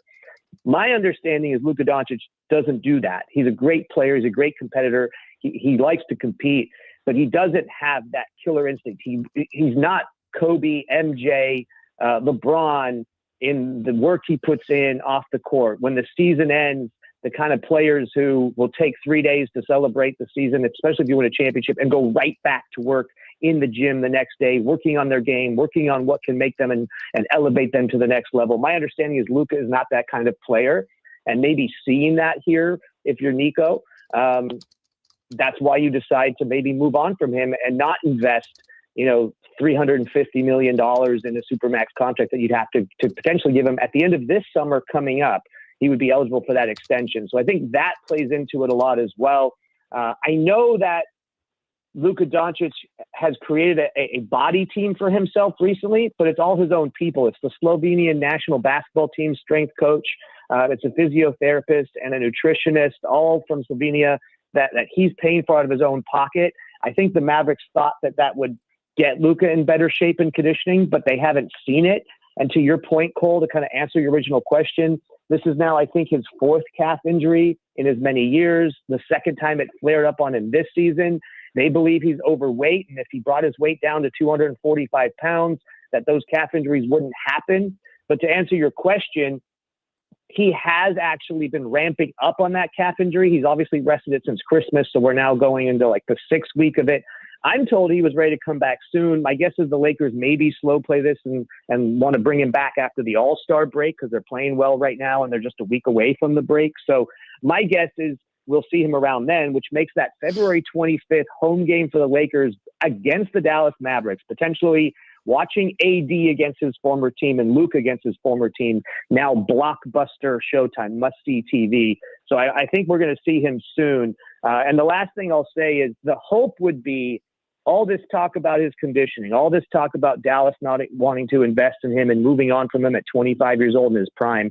I hope it motivates Luka now that he's here in Los Angeles. I hope he can learn from LeBron about how to be the face of a franchise and the guy. I hope being around players and the team that, Kobe played for 20 years can bring out another level to Luka we haven't seen yet. Michael Duarte, NBCLA. I think the biggest question for me, Michael, is you talk about LeBron, a very ball-dominant type of player, even at his age. Luka, I've always said, man, is a not as athletic, but a very similar version to LeBron's play style. How do they both work? And then I guess the second part of that question is, for how long will they have to try to manage that? Yeah, you nailed it. The biggest comp to LeBron James we've seen is Luka Doncic. These guys play at 250 pounds roughly. They're great athletes. They can play bully ball. They can get to the basket. They can shoot threes. LeBron's a much better defender, especially on those chase down blocks as a signature move than Luka is. But Luka's a better 3-point shooter, and that's kind of the way the game has changed and evolved and where it's heading. But to your point, yes, they're both two ball dominant guys, and I think AD and LeBron were two, they're like peanut butter and jelly going back to the old Dwayne Wade days, which I'm going to bring up here. Actually, it's a better combination. It fits better because they play different. They can run that pick and roll that's unstoppable in the playoffs where, LeBron can throw the lob to AD, or if they don't double AD or they don't switch, LeBron can take it to the cup. It's just a better duo. But once the shock wears off for LeBron James that Anthony Davis is not his teammate anymore, that's obviously one of his best friends. I think the basketball mind, the basketball acumen that LeBron James has, he will start to look at how he and Luka can coexist together, how LeBron can play more off ball, let Luka be ball dominant, like you just mentioned. And that could actually help preserve LeBron's career a little bit, put a little bit less tread on those 40-year-old body and tires by not having to have the ball in his hands all the time. But especially when it comes to the fourth quarter, if you're a defense, and this Lakers team has figured out, and they put shooters around those guys, and they found a rim protector, which the Lakers need to go out and get right now because they have none by trading Anthony Davis away. Then it's tough as a defense. It's almost a nightmare. Like, who do you double? You can't double LeBron and Luka Doncic at the same time if you can get a 3-point shooter that can catch fire around them. So I think LeBron, once this wears off, will start to see how they can coexist. And to answer your question, Cole, the biggest comp would be when LeBron was in Miami playing with Dwayne Wade. Those were two ball-dominant guys. LeBron had to learn to play a little bit off ball with Dwayne Wade. It took some time, remember, that Miami Heat team the first year, the Threedles they called them with Chris Bosh, they were like 500 around the 50-game mark. So it took a while for them to get the chemistry and gel and figure it out. But once LeBron figured out what he could do with letting Dwayne Wade kind of be the ball-dominant guy, letting Dwayne Wade be more the facilitator, we saw the best version of the Miami Heat that went to 4 straight finals. And so they can figure it out. Luka's been playing with Kyrie the last year and a half, 2 years, which is also a ball-dominant guy. So when you were two superstars like this, you can figure it out. But yes, they are very similar in their style of play. Michael, my last question here for you. Luka's father has been very vocal about being unhappy with the lack of transparency from Dallas here. You said it. It was all completely kept under wraps, which is so wild considering, we'll spend a week leading up to a potential trade with somebody like Jimmy Butler. Does this trade send any kind of a message to the league that ownership of teams don't really need player permission and public sentiment, even if they're going to move a superstar? I think it does. I mean, this has been the era of the player empowerment movement. It all started, by the way, with LeBron James' decision to go to Miami. And that's kind of when this thing kicked off and started. And we've seen players demand trades, including Anthony Davis, who was a Clutch Sports client with Rich Paul and LeBron, demanding a trade out of New Orleans, and then torpedoing every team that tried to get him so that he made sure he wound up with the Lakers and could team up with LeBron. And it's funny that you mentioned that, Cole, because I believe that is the trade that let Rob Pelinka know that this entire conversation, which has been going on since January 7th with Nico Harrison of the Dallas Mavericks, that it needed to be a tight circle. It needed to be quiet, kept under the shadows and the secrets, like you said, because if it got out, it could potentially not only tank the value, you could be dealing with fan backlash, like we're already seeing in Dallas with the fake memorials they've set up for Luka and the coffin they had out there and stuff. And so I think learning from that, knowing that you can have other players like the young Lakers core, like Lonzo Ball and Josh Hart, and the guys that got traded over to New Orleans in that deal, they were disgruntled because that thing carried on. It didn't get done at that deadline. It carried on to the offseason when that trade finally got pulled off. There's other examples. You can look at this Jimmy Butler example of how you don't want these things to play out. You don't want leaks. You don't want this to happen. Originally, I was told the Mavericks, when they were talking about this trade, they wanted Dalton Connect, 2 first-round picks, and Anthony Davis. Obviously, what actually ended up happening is Max Christie, Anthony Davis, and 1 first-round pick. So the Lakers were able to get better value out of this than what was originally offered on the negotiating table. And to me, it doesn't happen without the secrecy. So I understand the frustration from Luka Doncic's dad. He would have liked to have been told about this. I'm sure other teams in the NBA would have liked to know Luka was available and they could kind of create the best package for him. But in the Lakers case and the Mavericks case, it's 2 gentlemen who've known each other for 20 plus years. They trusted each other. They were able to do this in private. And I think you're right. It's not going to happen all the time because you don't have those relationships in the NBA by 2 guys making decisions like this. But I think, honestly, it's better when it comes like this because there's too much variables that can happen when word gets out early that can tank a deal like this or delay it or make it never happen at all. Well, Michael, compare this to what we see in Major League Baseball, where players will just walk out of the dugout mid-game because they find out mid-game that they've been traded. So it's really incredible to see this thing kept so tight. 100%. And what I was told was the Lakers, why this timing, why it went down late Saturday night. The deal had been agreed to earlier Saturday day, but the Lakers were playing the Knicks at Madison Square Garden. Max Christie was in the starting lineup. Anthony Davis was not with the team. He was back home. But they wanted Max Christie to not be on a flight back to Los Angeles when he found out he was getting traded. And so it had to happen after the game and be announced, and it had to be kept tight up until that point so they could avoid a player finding out with his teammates on the plane that he was no longer there. And they even did that. They even were able to execute that to perfection, even though a lot of people on the East Coast, Cole, were sleeping when this went down and woke up to the news. But it all went to plan for them. And I think this is the first domino to fall, not only of like other trades coming, but maybe now teams will realize if we can't get over the hump with the current superstar we have, instead of just investing the next 10 or 15 years and maybe spinning the tires or being in purgatory with them and then hitting the reset button. And what we've always seen is superstars get traded for draft picks or for young players coming up, never 2 kind of superstars in their prime, like we said. Maybe this will set a precedent. Maybe this is the first domino to fall, and we'll see more deals like this moving forward. Michael, great stuff, man. As always, we really appreciate your time. For you to make time for us today, fantastic stuff. We'll talk to you soon. You guys have a great show. Michael Duarte, NBCLA Diesel, as you said, on top of it, right here in the upstate, Greenville, Spartanburg. When breaking news happens, man, we've got you covered. I found his answer to that last question there fascinating. Are we going to enter an era where even superstars are traded without a week's worth of media buildup? So-and-so is disgruntled. Who are they going to go to? Are they going to go here, there, wherever? What's his value? Yada, yada, yada. It's exhausting, and I think it's something that turns a lot of would-be NBA fans off.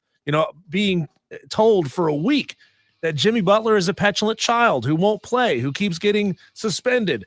And then this is just like, bam, you're gone. You were a Maverick today, you're a Laker tomorrow. And you know what?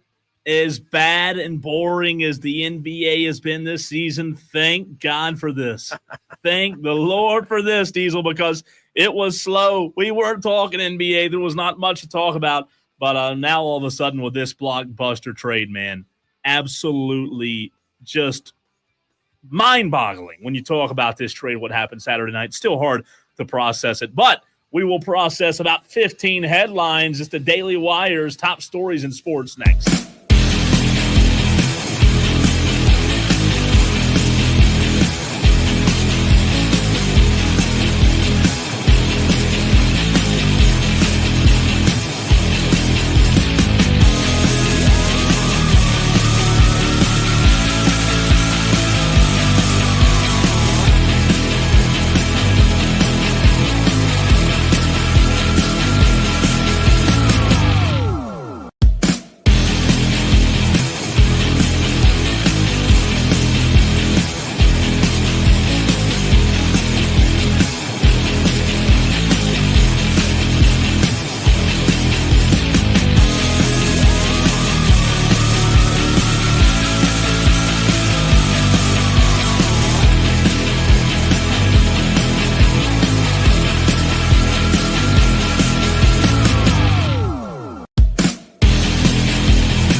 I wish every Monday could be like today, Diesel. Tons to talk about, tons to get to. 2 more hours of the show coming up from 5 to 7, so turn it on and leave it on. These are your daily wires.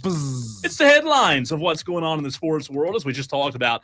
Blockbuster trade happening between Rob Pelinka and Nico Harrison in the wee hours of Saturday evening, trading Luka Doncic for Anthony Davis. Also in the NBA, the Sacramento Kings are finalizing a trade to send De'Aaron Fox to the San Antonio Spurs and acquire Chicago Bulls guard Zach LaVine as a part of a 3-team trade.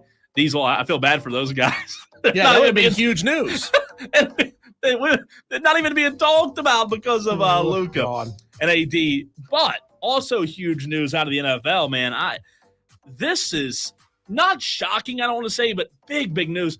Browns defensive end Myles Garrett has requested a trade out of Cleveland. We could probably do a short segment on that, but this is big for the sweepstakes because Myles Garrett, Diesel, can make a team a legitimate Super Bowl contender. That's how good he is. Even the Panthers? Oh no. All right, let me backtrack on what he can make some teams.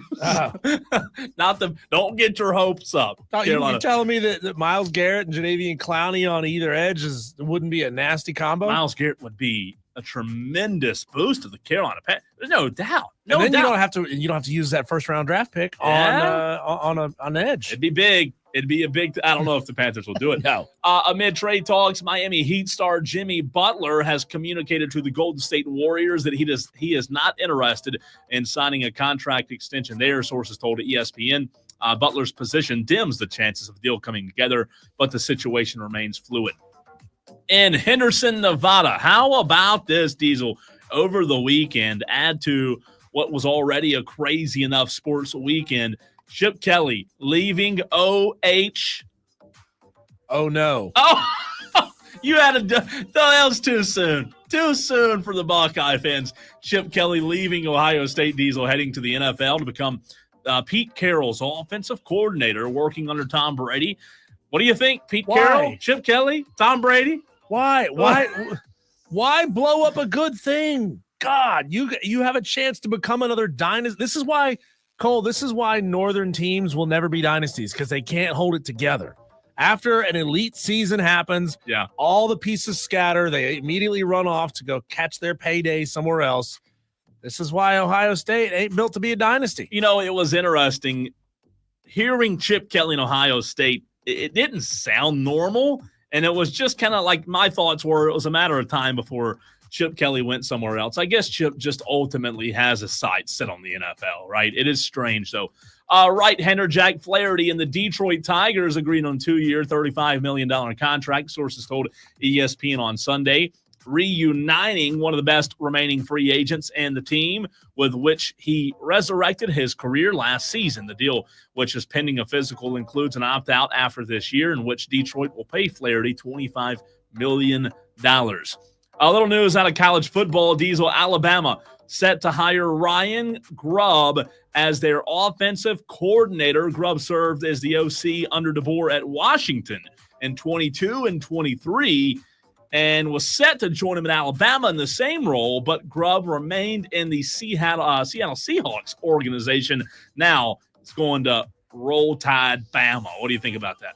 Hey, anytime you can build the alignment there, it's an improvement. Washington's offense was really good last year. So having that head coach OC alignment, I think that's great. One more for you. Oklahoma head coach and former Clemson defensive coordinator Brent Venables will handle defensive play calling responsibilities for the Sooners in 2025. Maybe a little pressure getting to Brent Venables. He announced in a statement Saturday, assuming full control of the program's defense for the first time since he took over in 2021. Oklahoma has spent more than a month searching for their next DC since Zach Alley left for West Virginia. So Brent said, hey, I guess I'll do it, Diesel. But it seems like he should have been doing that all along, right?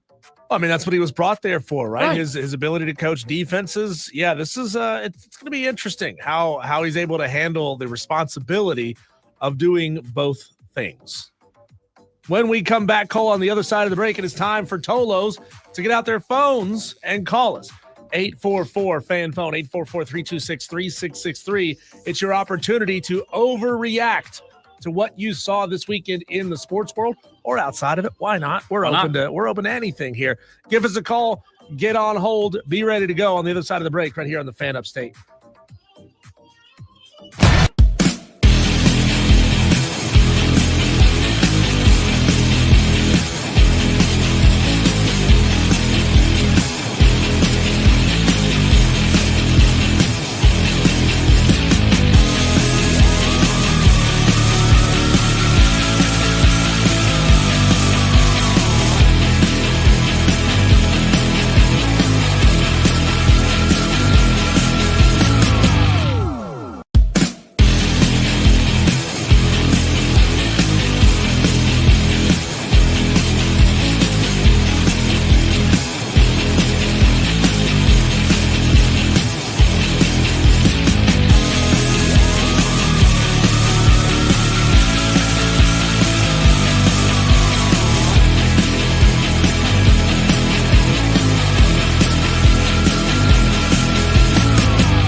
Tolo's a lot to talk about over this sports weekend. The question is, out of everything you saw, what's got you the most hot and bothered? This is your opportunity, Tolos, to react, overreact, as a matter of fact, no matter how crazy and outlandish it sounds. That's the whole point. Call us, 844-FAN phone, 844-326-3663. You can also text that very same number. If you had the old one in your phone, erase it, get rid of it. You just need 844-FAN phone. But call us up. Tell us what happening in sports this weekend has got your goat the most. Yeah. We'll get into ours, give you a chance to go ahead and get on the line, get into the queue. And we'll bring you on. Cole, what happened this weekend that has you out of your mind? You said a minute ago going to break that they don't all have to be sports. So not always. I've got 3 sports ones. Okay. I've got 3 sports overreactions. But I also have one overreaction that is non-sports related, and I want to start with that. My first overreaction is something you and I were discussing during a commercial break earlier today. I don't know how many of you Tolos out there work for like a large corporation or a let's say medium to large size company. Some of you might be self-employed. I get that. I am as well in another venture. But look, Diesel, I think my first overreaction is when you do things that are like slap on the wrist. God, why do people do that kind of stuff? You should be called out for it. You should be called out for it on live radio. When you reply all to a company-wide email, you automatically, you sign up to be called out for it. That's so stupid. I hope they can hear me through the halls. If they can't hear me through the halls, I hope they hear Stone Man, Tim Snow, Jeremy, Rob Jones. Why do you reply all? Naming names. We don't need 98 people replying all, and we all know that you completed your training today. You reply to your manager. Why do you reply? My overreaction is those people, they do it. They should deserve to be called out for it. The people who reply all to emails that everyone else doesn't need to know what you've replied to are the same kind of people that microwave broccoli in the break room. You just don't do it. You don't do it. If you're going to do that, you buy a little microwave and you put it in your office, you shut the door, you load up with a bunch of Febreze, enough to hide the scent of a dead body if you need to. Yeah. But I mean, or just don't eat broccoli. Well, there's come on, man. Some people like to eat healthy. I like it because it looks like a little bush. But no, people, our managers send out training. Yeah. A training video that he said, when you've watched this video, reply to just me and confirm that you've watched this video. And then 10 people proceed to reply all. So that shows me right there. You can't read. You can't follow directions. You replied all when it specifically says, do not reply all. I think there should be some form of punishment for that, right? I think at the very least, those who understood the assignment and followed all the instructions should get like a free day off. Get an extra day of PTO. Yes, I love that idea. The bad part is, like you said, I'm literally reading the email now. Kindly watch this video and confirm via email back to me individually when completed. How many people responded all? 1, 2, 3, 4 within the last hour. You idiots. Read that. We don't care. We you're goody two shoes. Come on. Do you think they know they're replying all? Yeah, you have to when you get or an do you email. Think they click the wrong button? No. When you get an email, okay, let me find something that was a mass email here. Okay, maybe you're doing it by mistake. We use Gmail here as our company email. There's a little arrow. There's like a little backwards looking arrow. It's pointing to the left. It says reply. To click reply all, you have to click the little more ... menu and select reply all that's below the word reply. Idiots.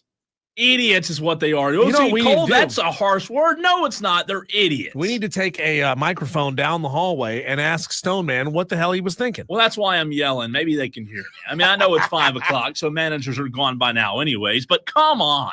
All right, let's go to the phones for your overreaction. 844-FAN phone, 844-326-3663. Kane, what is your overreaction on this Overreaction Monday? I have called to complain about people that complain about people replying all on emails. Why? I think it's a little ridiculous. Oh, because what are you doing right now? We're complaining. You are asking all of us to reply to all on the radio station to tell everybody. That's the what thing, we're Kane. thinking. We're asking people to reply all. This email asks people specifically not to reply all. And where are you calling us from? Are you in a Porta-John somewhere? Do you have us on speakerphone? Where are you? Oh no, I'm in my house. It has really good acoustics. It does. Can you sing us a Hold song? on a second. Can you sing us a song? Hold on a second. Hello, my friend, we meet again. It's been a while. Where should we? His song choice says a lot about Kane. Of course, he sings Creed. God, where'd you find that in the bargain bin at Walmart? Oh no, I'm part of the Armada. Matter of fact, I'm the Armada elitist. So this is what we do. So you're not so Kane, for those that reply all, you're okay with it. I'm okay with them. I'd actually like to hang out with them because I know they know what they're doing. They know it gets to you. I know, but follow instructions. So what you're saying, Kane, is you're a troll and you want to hang out with other trolls. Is there a bridge that you guys like to gather at, or where do you have these hangouts? Oh, we have meetings monthly. Thanks, Kane. Thanks for the call, man. The call. What is your overreaction, Tolos? A couple of texters, by the way, say switching a baseball field to pickleball courts, and you go out there, get some PP, and there's nobody out there. Michael, you know where I live. Well, I'm confused here. What is Michael saying? So he's saying that I think he's saying a baseball field in Simpsonville is being converted to pickleball courts, and I understand, man. Why, what's your name? See, that's the thing, Michael. Who's to blame for this? Is it that pickleball is getting popular and it needs a place to be played, or is it because baseball is losing its popularity and is taking up an awful lot of prime real estate in large parks when no one's really using the field? So is Michael saying nobody's using the pickleball now? I think that's what he's saying. But pickleball is becoming like super popular. So I get it, but I've never played it. I think we need to have a Tolo pickleball league. Well, we can add that to our Tolo Olympics. Yeah. Wow, that was good. That's a good name. I have never played pickleball either. However, I do have friends that do play pickleball, but I don't know. JD, before we get to a few more text, phone callers get a little bit of priority on this show. JD wants to chime in, 844-326-3663. What's up, JD?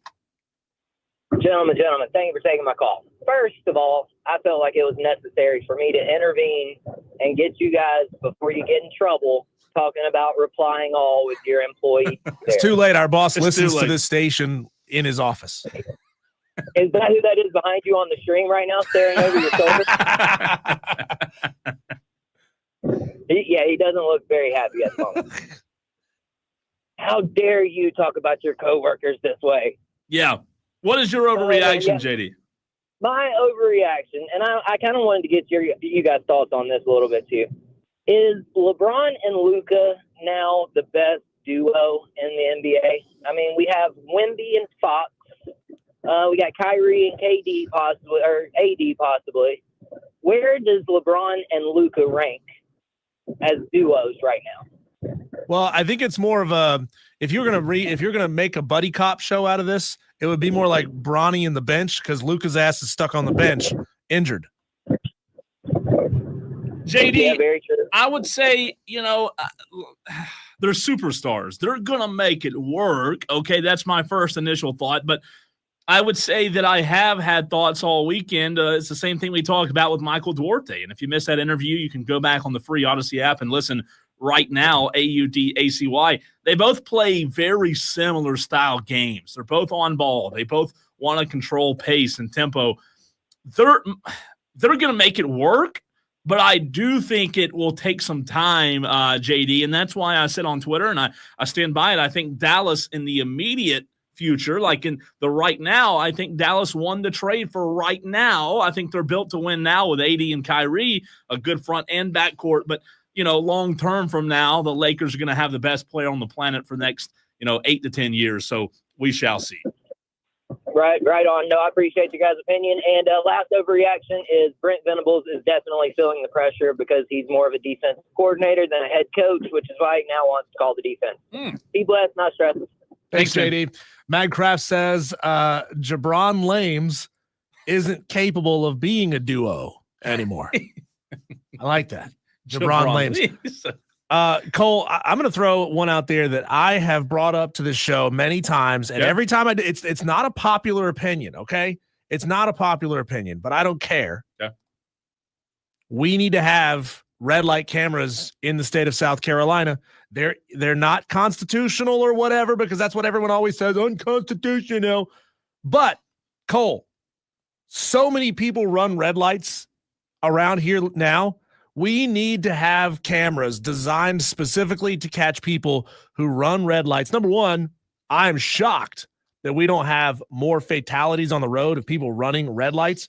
But Cole, and I'm telling myself here a little bit, on my way to work today, I was like right on the 6 of a guy in front of me. The light had turned yellow, and I was like, I'm not getting stopped by this thing. So I got like halfway out into the intersection when it turned red. And I understand that's still legal because the light was yellow when I entered the intersection. Correct. 2 car lengths behind me, another car blows through the light. Now, if I was pushing it, trying to get through this light, there ain't no way that dude got through the light. Scumbags like that need to be ticketed and make it an expensive ticket. Make it $100 ticket. We need to stop this running of red lights in the state of South Carolina. Start ticketing people, Cole. It's bad. It's really bad. I mean, like, there's going through the light when you see it turn yellow. But then there's the people who are like, they're not even close. They're not even close to going through that intersection when it's still yellow, blatantly running red lights. I'm going to start calling my congressman. I'm going to send an email or down to Governor Foghorn Leghorn, and we're going to get a control of this thing. Do you want a co-host? Do you run red lights a lot? Do you want to do the show solo? Are you admitting that you're a lawbreaker? Do you want to lose me every day and have me ticketed and in jail for? Wow. Yeah, your iPhone will tell you what time you're supposed to leave based on current traffic patterns, right? Yes, I know all that, and that all sounds good, but I sneak into the intersections frequently. What time? Let me say that. What time do you have to leave your house to get here on time? The time that you want to be here. So most days I try to go home, shower, and change before I get here. Like everybody knows, like this is my point of no return. I have to leave the house by this time. By 2 o'clock. No, if I want to be here on time, at 1:30 at the latest. 2.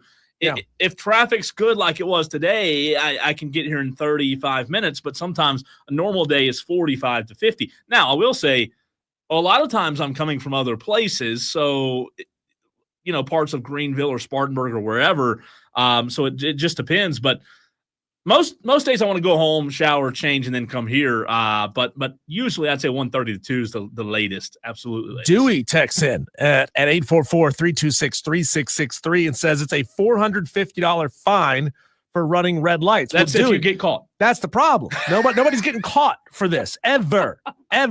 Like, I see cop cars all the time, just, on duty. Yeah.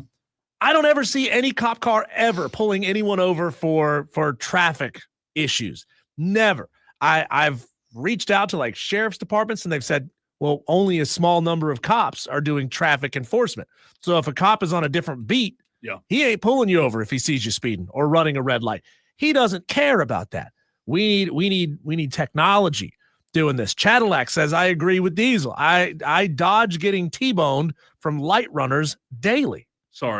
Sorry, Cadillac. Another texter says bad, though. Another texter says I got caught. Oh, interesting, texter. It's wild that you admit that. I would say my first sports overreaction, Diesel, is, we've talked a lot about Luka and AD today in Dallas, and I put that interview with Michael Duarte on our Facebook page, a clip of it, and I forgot who. Ricky on Facebook replied back to it and said that Dallas set their franchise back. My first sports overreaction is Dallas shouldn't be getting the heat they're receiving for letting Luka go. Look, Luka is a franchise player, but if you know what your formula is to win and you believe in it and you stand by it, then do what it takes to get there. Dallas, Nico, they said they believe defense wins championships. They just got one of the best defensive players on the planet in Anthony Davis. So now you have Kyrie, AD, and Klay Thompson. Those three you can build around. I think this is a win-now team, and I would say my first sports overreaction is Dallas should not be getting the heat they're getting right now. They really shouldn't be. Well, my overreaction is they should have traded Luka to New Orleans so him and Zion could sit there on the bench together like a bunch of tubby bench warmers. Zion, oh my gosh, throwing shots at it's true though.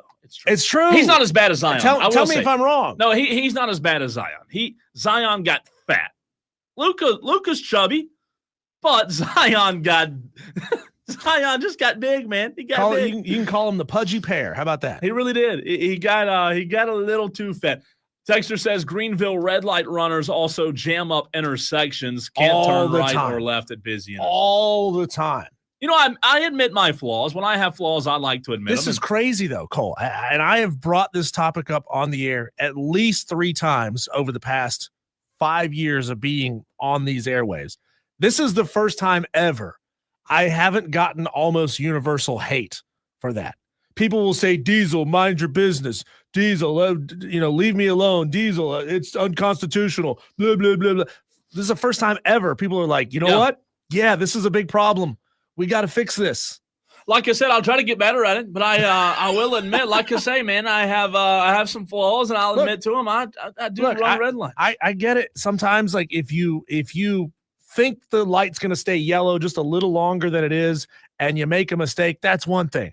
It's the egregious light runners. Like when you see somebody run a red light or turn left on a red light, like they didn't catch, they were there too long.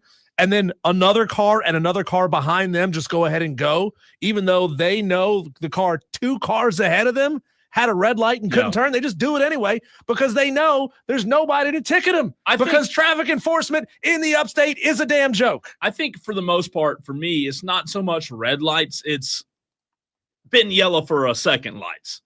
You see what I'm saying? Like they've been yellow and I'm trying to push the envelope a little bit.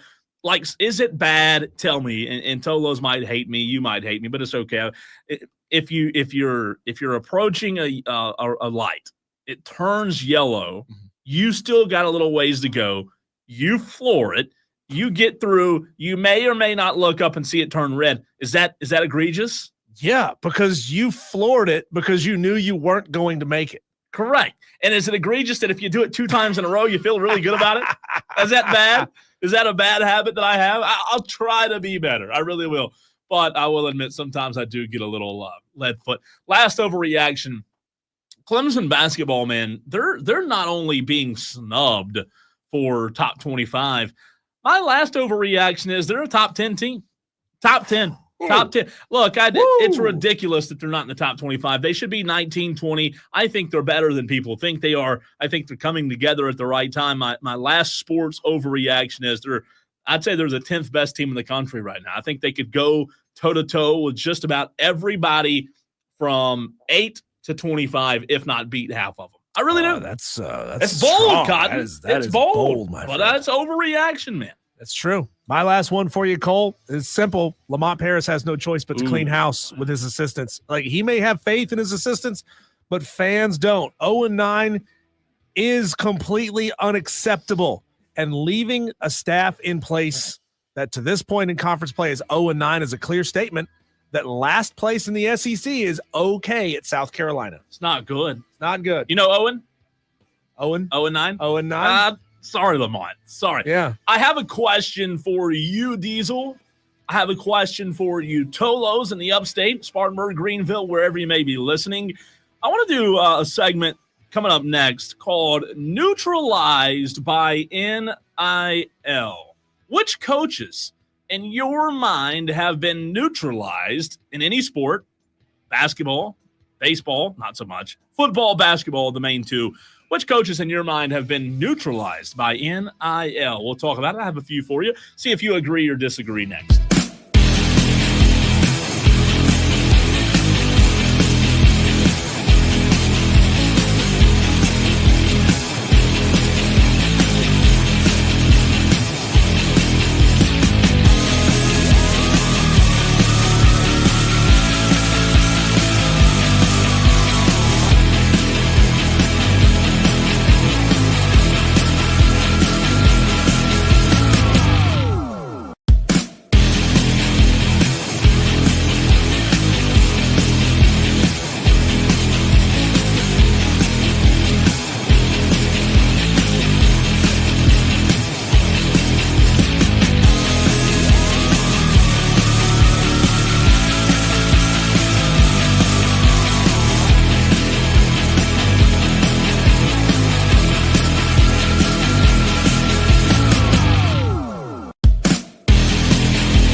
Neutralized by name, image, and likeness. Neutralized by NIL. Who do you have for us, Tolos? Let us know. Tolo, what's that stand for? Turn on, leave on. That's what we ask you to do every single day right here on the Fan Upstate. We've had a ton of reaction to that. I mean, good interaction, Diesel, on the text line as well as the stream today. Tolo's fired up after that that busy sports weekend. But that's the question for you to answer in this segment. That's the question for you to reply all to, as Kane said, as we want your feedback. Which coaches, college football, college basketball, have been neutralized by NIL? Diesel, does that question make sense of what I'm asking? Yeah, coaches who had it made in the shade back in the day, back before NIL became a thing. Yeah. Back before everyone could publicly pay players. Now, you may say some of these guys were never paying players. They were never cheating at my school. No. But somehow when NIL happened, these guys just fell off. It just kind of became what? Neutralized. Just another coach. Just another coach. It's interesting. I think there are some really good choices, some really good candidates here, Diesel. I have two college basketball coaches who I think have been neutralized by NIL. I want to add some college football coaches to the list. So, Diesel, Tolos, help us build a list. I have two coaches. Let's add to it. My first coach that I think has been neutralized by NIL. I hate to do this because he just won a big game on Saturday at his old school, but John Calipari. Diesel, I think John Calipari has been neutralized by NIL. I know he took Arkansas on the road, got booed at Kentucky, but he won the game. It was a really good effort by Arkansas. I just feel as if NIL has hurt teams like Kentucky, who are that blue blood, maybe that North Carolina, and John Calipari was a victim of it. But I will say, even though I think John Calipari has been neutralized by NIL, this might sound crazy, Diesel, but I think he made the right move. I think he made the right decision to get a fresh start in a Tyson chicken heavy laden NIL market, right? Where Tyson chicken and other big NIL deals come into play at Arkansas. I think he made the right step to get out of the segment that I'm labeling neutralized by NIL. What do you think? Well, I mean, I like it, but Coach Cal and Kentucky have always made their living on the one and dones, right? And we used to hate it when he would get all these one and done players. And I still dislike one and done in college basketball. I feel like they should at least have to play 2 years of college basketball before going off into the NBA, Cole, because there's a reason why college basketball doesn't have the stars that it once had. Sure. Because you can't get to know a star if you're only really paying attention to 2 weeks worth of basketball. I mean, the game has turned into a tournament sport, and then most people don't pay attention to the first 20 games of the season anyway. And then you're expecting people to get to know and to fall in love with basketball stars in a very short period of time. And it's not feasible. Like, you could get to know them as freshmen and say, wow, that kid was incredible as a freshman. I can't wait to see what he does in his sophomore year. After that, he goes off into the NBA. That's great. But that's not what it is. In a normal year, to your point about one and done, Diesel, in a normal season, one and done stinks. I'll tell you where it even stinks a little bit more is in a season like right now. When you have a guy like Cooper Flagg dominating as a freshman, one and done stinks now more than it ever has, because you're just thinking, man, what if we could see this guy for 2 years? I'm not saying that Cooper Flagg is the only great freshman we've ever seen, but when you have these sensational athletes take over and dominate as a freshman, it makes you think, man, I just wish this guy could stick around one more year. He's not going to. He's going to go be the number one pick in the NBA draft, most likely. But I do agree with you on the one and dones. Imagine Duke with a second year with Zion. Duke with a second year at Cooper Flagg. Wouldn't it have been fantastic? They might have more titles, Duke, because it's been a while since they've won one. We talked about North Carolina not winning one since 17. Maybe similar situation there. I'll let you go next, though. What coach do you think has been neutralized by NIL? I think a good answer for that question is Brian Kelly. I think Brian Kelly has really been neutralized by NIL. He never really had everything that he needed at Notre Dame, but I guarantee you he had plenty, right? And he gets into a conference now where everyone he plays has probably a bigger budget or the same budget that he has at LSU for NIL, and he's just kind of middle of the pack in Baton Rouge. It's true. I you know what?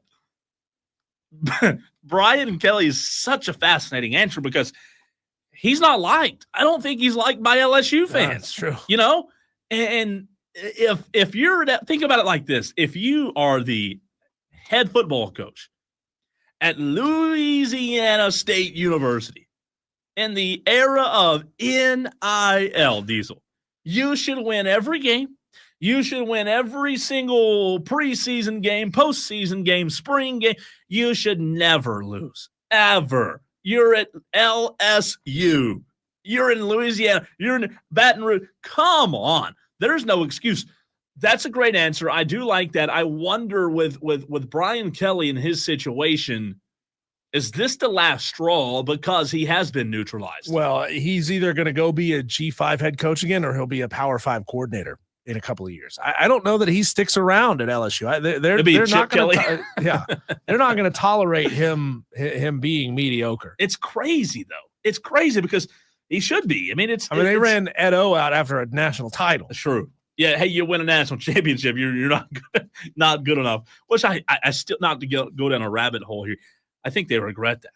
I know there were some things that I think they regret that. I really do. I think that set the program back. You had Joe Brady, Orgeron. It's hard with college football because I'm just going back 5 years to 2019, and almost every single one of these teams that's inside the top 10 have new head coaches from then. There's only a few, like Ryan Day at Ohio State, Dabo Swinney at Clemson, and I'm surprised that nobody's texted. Has anybody texted in yet? No, I was going to bring that up, though, Diesel. At Clemson. And then outside of that, you look at Kirby Smart, who I think is still very much on top of his game. And Kane brought him up on the stream. But LSU's got a new head coach. Oregon's got a new head coach from 2019. Baylor, Florida. I mean, there's so many of these big-time programs, they have new head coaches, so you really can't say that the new guys who have come in since then have been neutralized by NIL. Texter from the, let's see, this is Michael. Michael texts in and says, Florida and Florida State football have been exposed with NIL / neutralized / neutered. Michael went with neutered. Interesting choice of word there. Florida and Florida State let me ask you this question. Help me out here in terms of my memory. Florida's drop-off was before NIL, wasn't it? It wasn't like NIL came along in Florida. I mean, Florida hadn't been relevant since Urban Meyer. Yeah, because after that you had McElwain, and then you had the quarterback. Boomer, Coach Boom. And then you had, what's his name that went to the broadcast booth? Tim Tebow. No. That's doing like App State games and Coastal games. Who am I thinking of? The coach that didn't Florida have? Didn't he do? Help me out, Tolos. Who am I thinking about? Yeah, who are you thinking of? Somebody will help. Is Billy Napier already in the broadcast booth? No. Jeez. No. Because it was Billy Napier, Greg Knox, temporary. Dan Mullen. Dan Mullen's who I was thinking of. Yes. Now you want to talk about a program that is probably regretting a decision. 100%. Florida ought to be regretting getting rid of Dan Mullen because Dan Mullen in the NIL era, we're about to see it because he took the job at UNLV, I think. Oh, yes, right. That could be special. That could be God, man. It's I didn't realize that Urban Meyer left Florida in 2010. That's been 14 seasons ago. So that was pre-NIL. Yeah, you got 3 seasons of Muschamp, 3 seasons of Jim McElwain. And by the way, Muschamp went 49 and 28. Not bad. But Mullen was good. McElwain was 34 and 22. So Muschamp, okay, this is an easier way to put it. Urban Meyer won 81% of his games. Will Muschamp won 57% of his games. Yep. Jim McElwain won 64% of his games.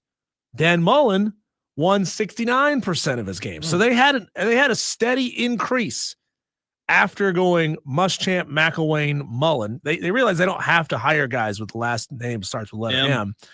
Billy Napier, on the other hand, 50% of his games. I've got one more for you before we run to a break. And any Tolos that want to get in, you can. 844-FAN phone, 844-326-3663. I'm going to go back to college basketball here. Tell me if I am right or wrong. Do you agree or disagree?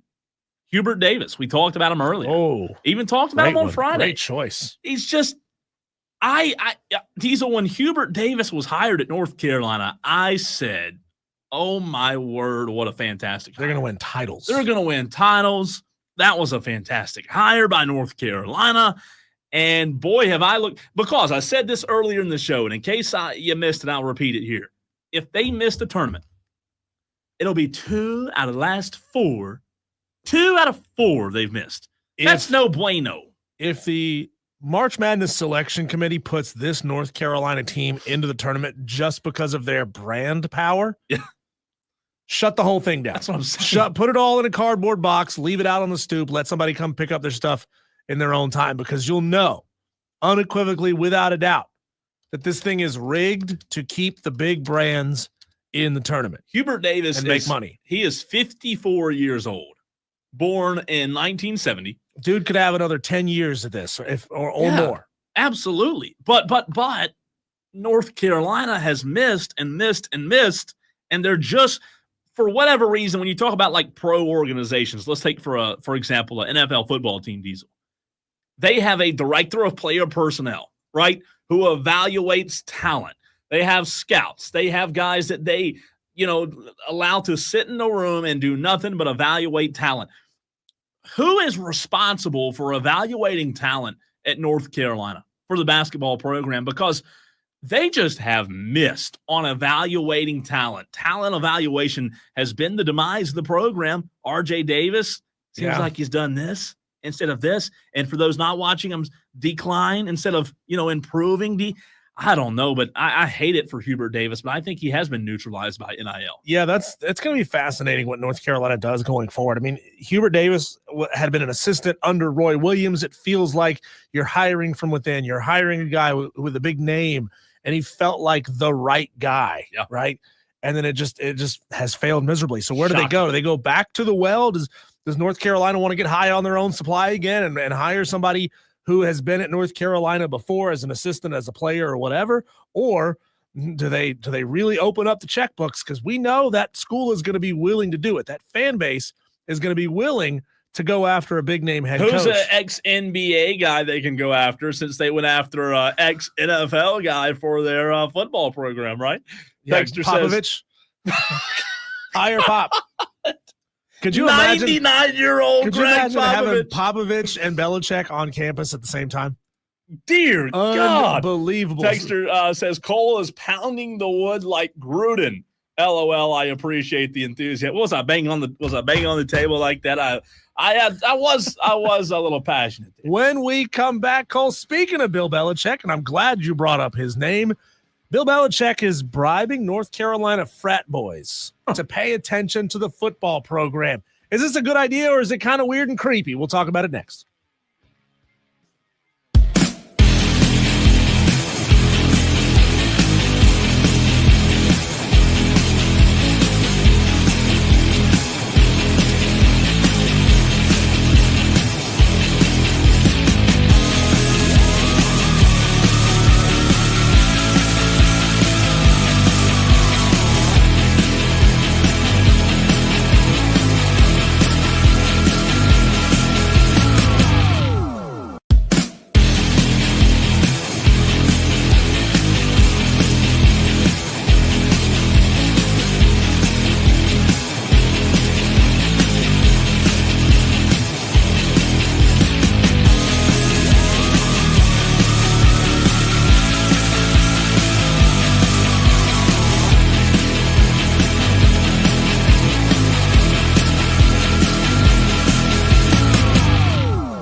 So, Cole, we know that North Carolina football doesn't exactly have the strongest of fan bases. You know, they tend to lose a couple of games early in the season, and they say, all right, when's basketball season? Like, they're already checked out. Football is kind of the thing that you do to get yourself to basketball season at North Carolina. It's just the way that it is. They've had seasons where they pop up and they're okay, but and their fan support is pretty good.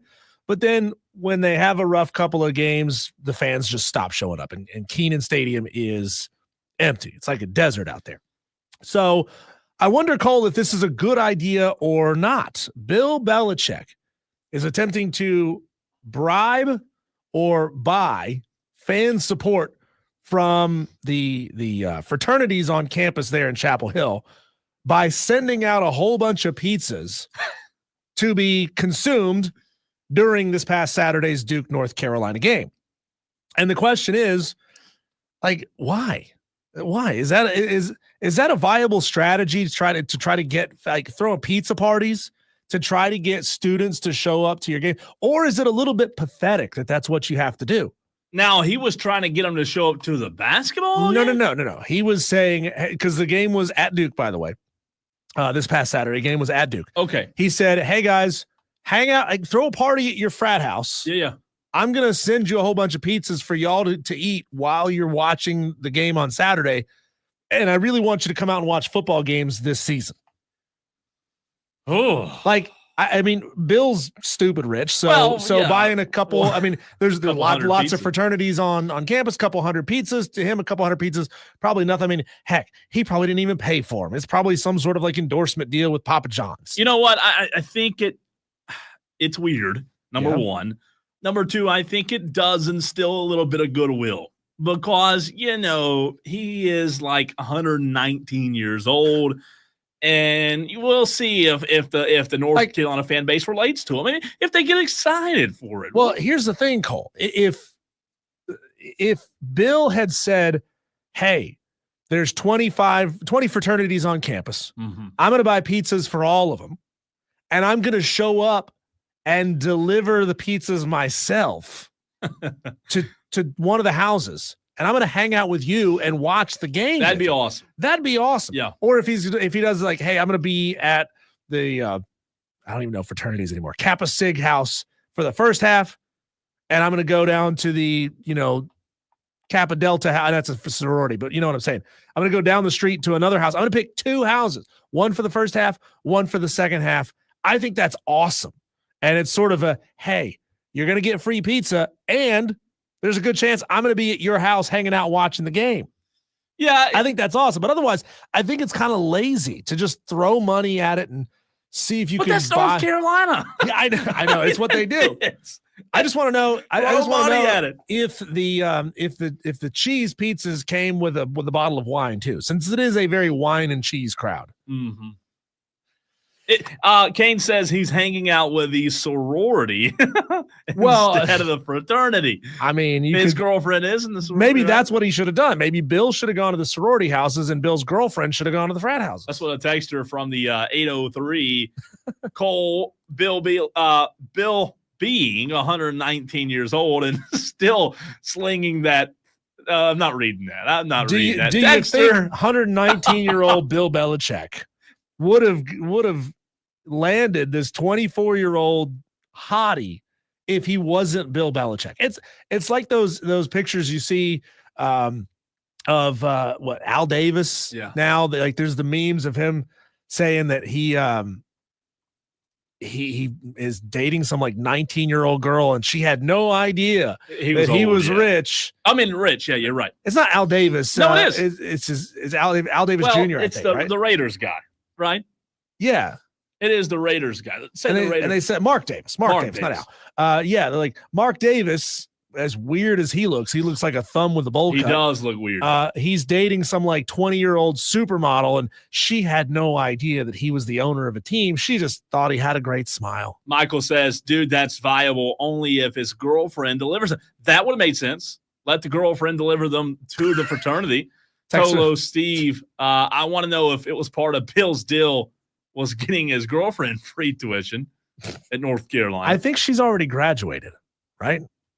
Didn't they connect on a flight where he like corrected her homework for her? Isn't that how they met? That's what they call it now. Correcting her homework.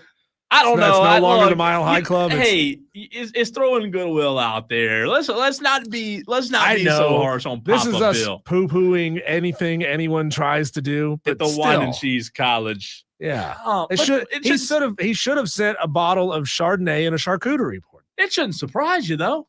This is North Carolina to the T. This is what they do. On brand, as they say. Oh, yeah. No one's surprised. All right.